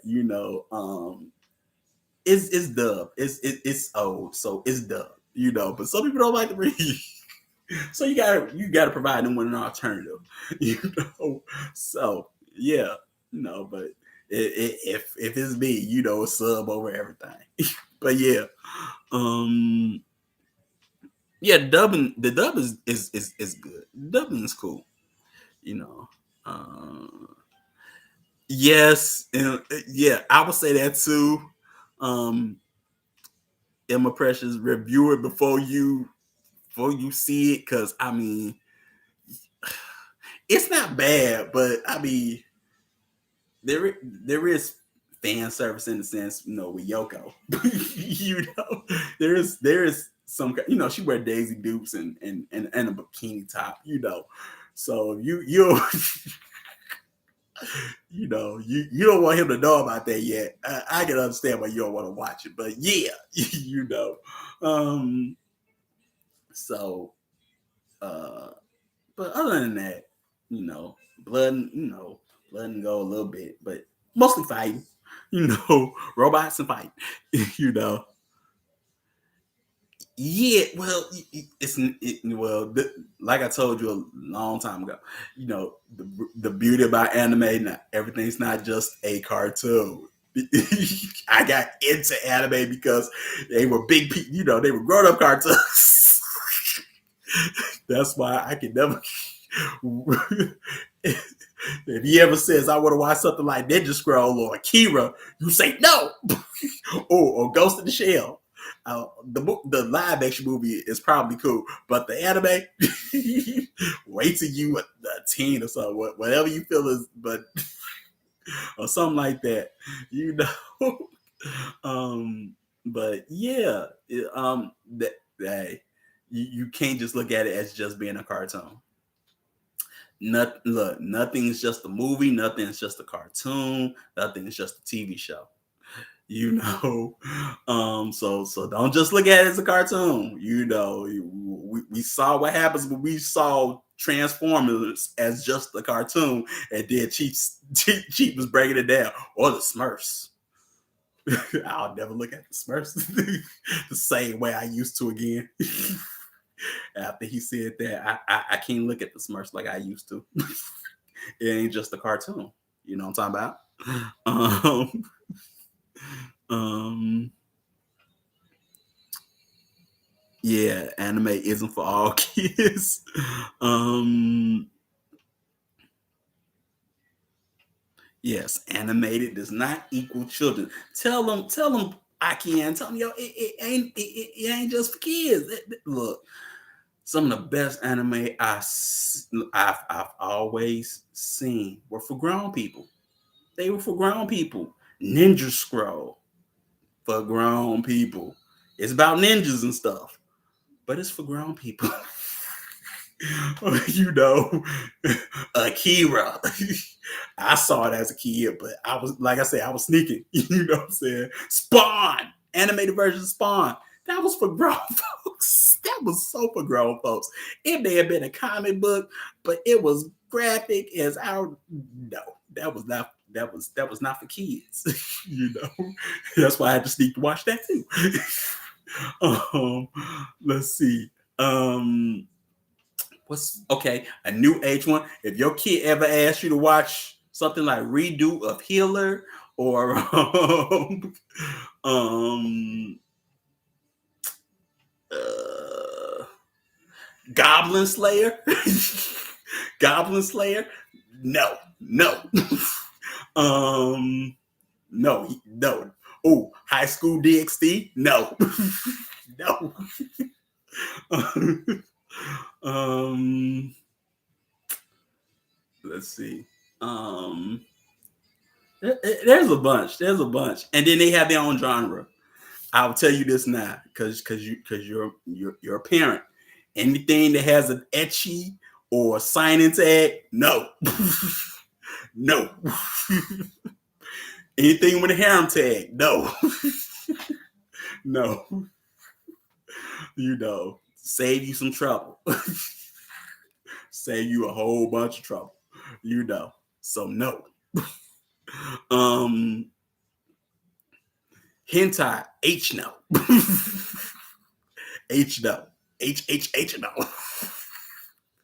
So just so you know, but shonen is okay. Naruto, Dragon Ball Z, One Piece, Fairy Tail, Hunter X Hunter, brother Antonio, Hunter X Hunter.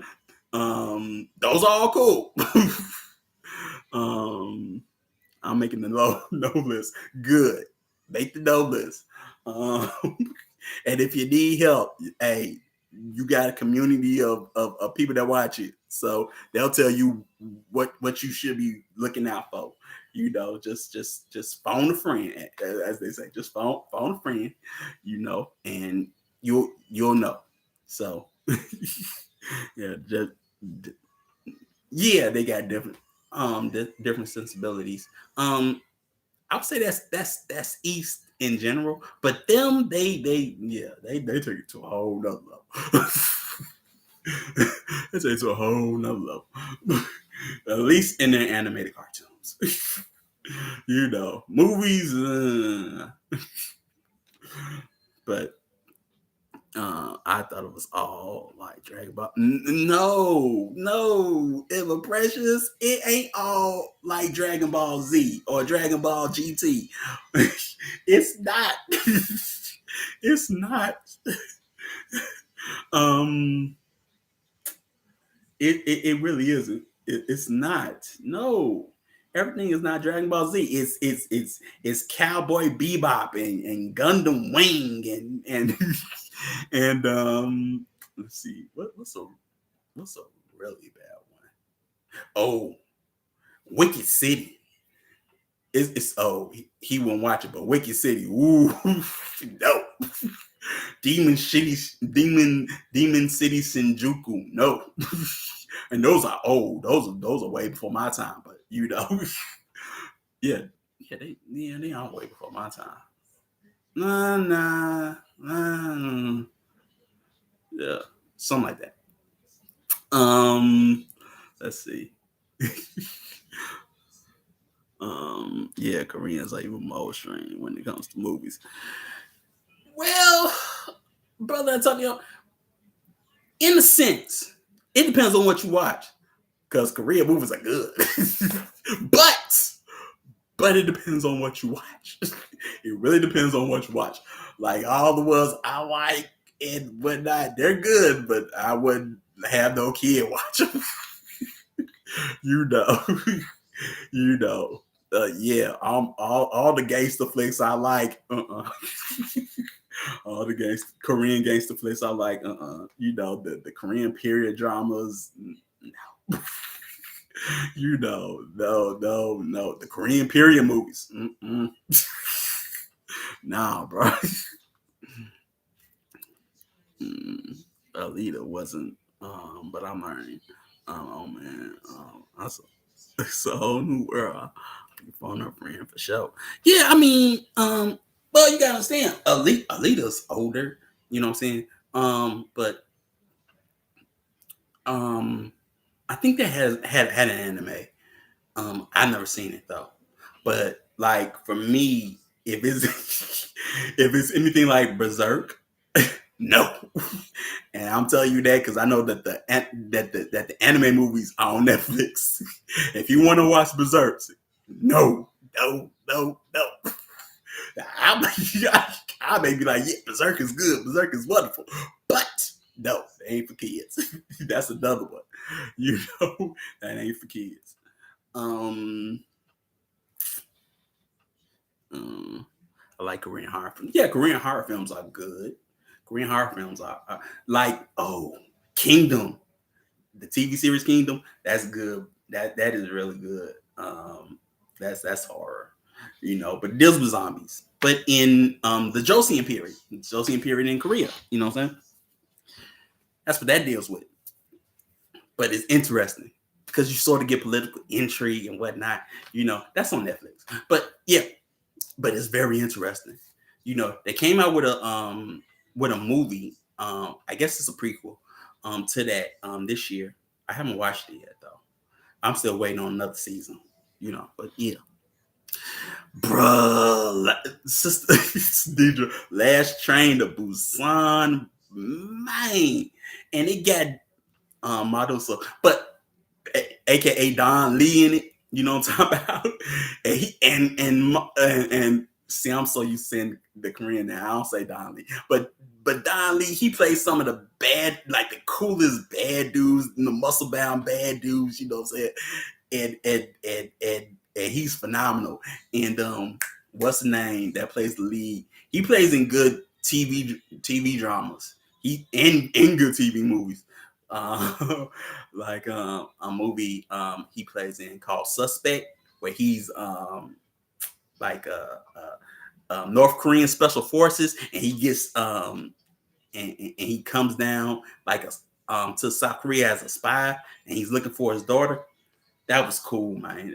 That's one that he's in, one movie that he's in. You know, what else? I mean, we going. I mean, I'm so used to watching. Yeah. Let's see.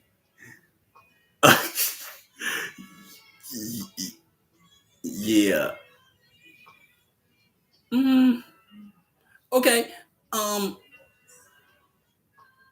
if he wants, okay, another one you got to watch out with is it's anime, but it's Chinese anime, Donghua, but they call it Donghua. You know, um, if he says he wants to watch like, what did they call it? It's the English would be, well, I just know it from the English title, but it's not really the title. I wish I could say something. But if he wants to watch something like The Untamed, no, that has to deal with um uh, uh, well, this sexual lifestyle. No, but no. You'll find that too. No. A lot, it sort of gets popular, but they cutting down on that. But yeah. What's the one about the teenager trapped in the apartment during the zombie invasion, and he meets a girl, and then they get trapped in this crazy guy's apartment, and then he keeps his zombie wife. I know what you're talking about. Oh, I know what you're talking about. But it's sort of blurred together because I know a couple like that. But I can't. Parasite? No. Parasite is actually at least what I'm thinking of, is actually an anime. Parasite is an anime, and what happens in that anime is a guy, well, basically alien. Oh no, not Parasite. That was amazing too. Yeah, it was amazing, But you can't watch Parasite. You can't watch Parasite. That you can't watch Parasite. So that's another one you put on your no list. um, because the one I'm thinking of, it's like they're in an apartment complex, and it's more than just one guy and one girl. It's a bunch of people in it, and they're sort of fighting for survival in a sense. But they got like these zombie like things, you know. That's what I'm thinking of, but I can't remember the name of it. I ain't. I'm talking about Parasite Massive. That was Korean though, unless. Well, I don't know. Like I say, yeah, look, they blurred together for me. um, yeah, they blurred together for me. So yeah, I don't know which one. No, he was playing video games. Wow, it was happening. Oh, yeah, it's not ringing a bell. It's not ringing a bell. It really is. I wish it was. I'm talking about. Yeah, the Parasite we are talking about. It's a live action drama. Oh, okay, okay, yeah. I feel like I know it though. I was talking about the anime. Yeah, they both good. Um, let's see. Um, um, anything okay? Anything with Shonen Time that's good. Um, oh, another thing you gotta watch out for. Precious manga.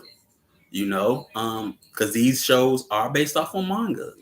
And sometimes you know kids like to read the manga as well.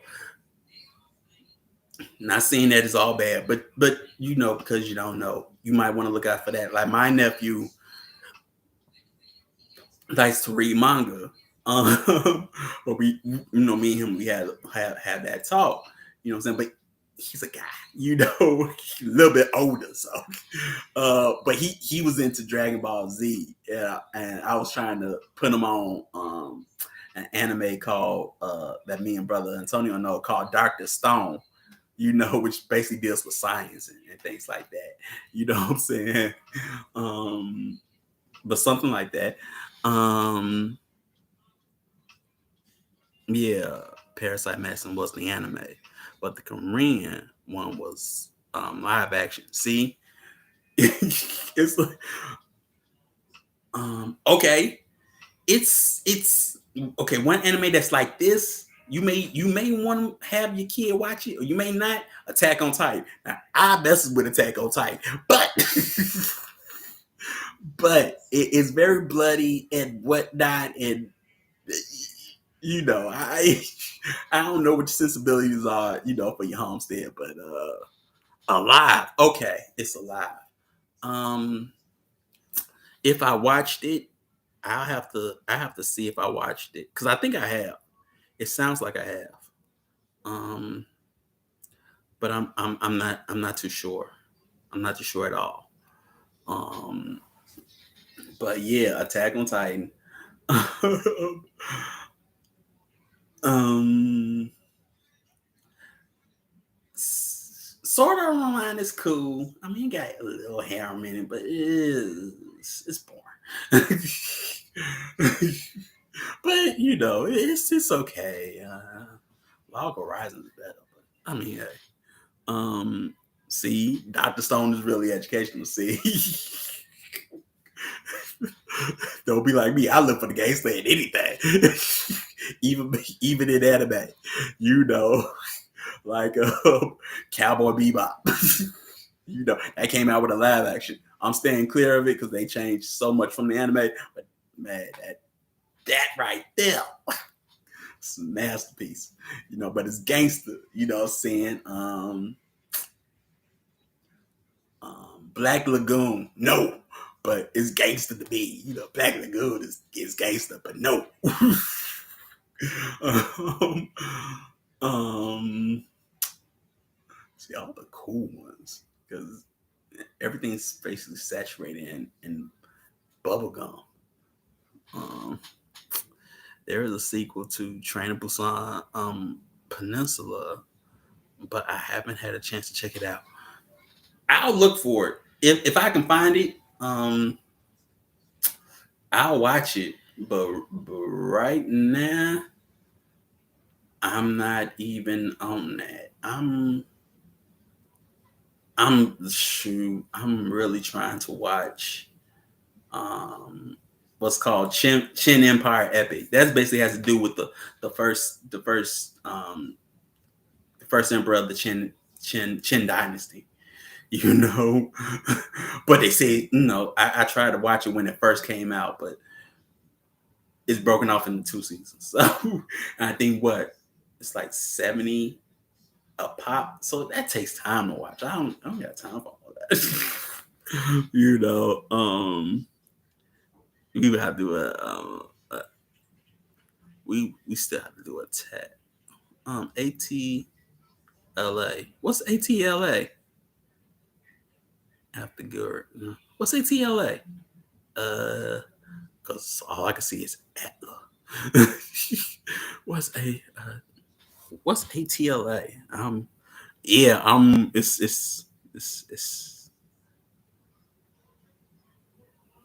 oh, Avatar: The Last Airbender. Okay. got the Avatar now. Yeah, got it now.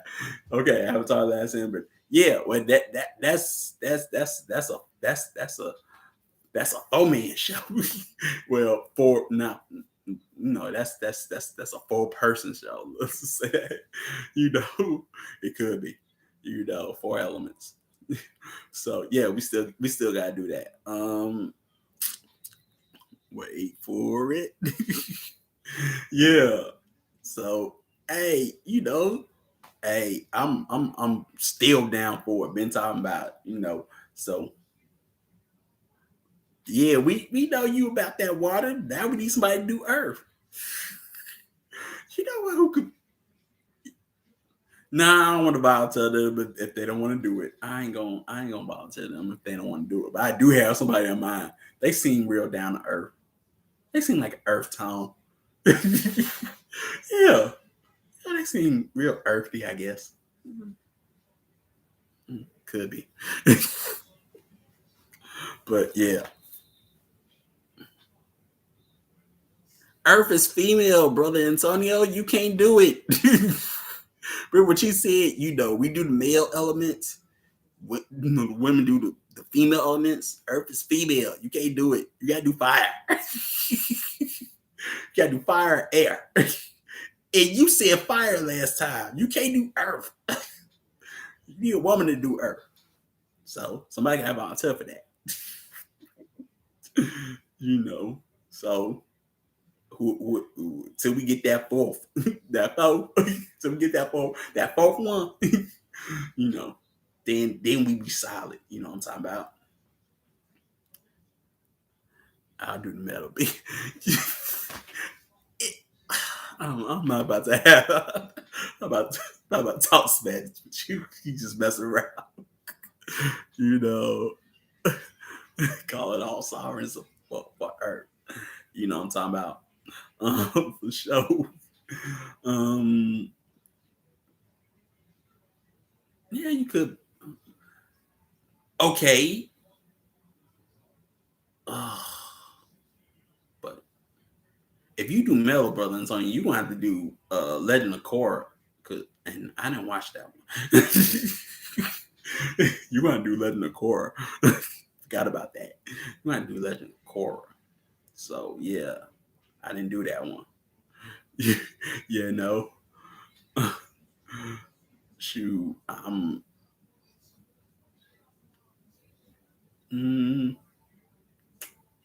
mm, shoot. Oh, a movie I'm waiting to come out is Green Snake. It's gonna come out on Netflix. It basically it's the sequel to Legend of White Snake. So, you know, it's a Chinese CG cartoon. But I saw the trailer this year and I was like, oh man, that looked good. It's sort of futuristic in a sense, but it's interesting, you know. But yeah, I gotta see that because that is a long legend. But yeah, the metal bender was cool, but it mainly the woman who mastered it. Yeah, yeah. Oh, they do. Yeah, the pimp. Yeah, I don't know that one. Like, I'll stick to five. Exactly. Stick five. That's why the Ohio, the Ohio players came out with that song. You know what I'm talking about? They were already letting you know.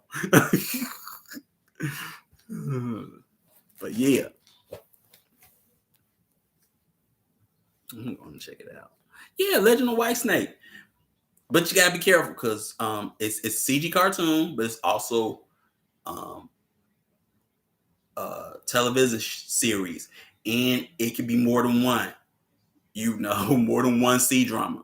So pretty much practically go by the same name. But what you want is Legend of White Snake. You know. Um, but yeah, it's a cool CG cartoon um, from China. You know, like oh, I haven't finished that this other one yet, so I can't talk about it. See if it's good or not. Mm-mm. Yeah, but yeah, that one was cool. Um, I know brother Antonio was trying to was pressing on me about talking to me about Journey to the West, which of course I like, Journey to the West because of the homie, you know what I'm saying? The homie Sun Wukong, you know what I'm talking about? The Monkey King. That's always be my favorite character. He's everybody's favorite character. But in the movies, he's just Sun Wukong, man, equal equal on to heaven. Well, but yeah, he is really cool. You know. um, but yeah, that's what we doing next strong in. We are doing Gurren Lagann, and shoot, I will see you tomorrow for Shema New when we do family structure. Me and brother Zach or Aki Zach, you know what I'm talking about? We gonna do what we known to do, pretty much. So come out for that, on our new life global, you know what I'm talking about. So give thanks everybody, and I will see y'all tomorrow. I won't see y'all next round. I'll see y'all tomorrow. But peace and enjoy your rest of your night.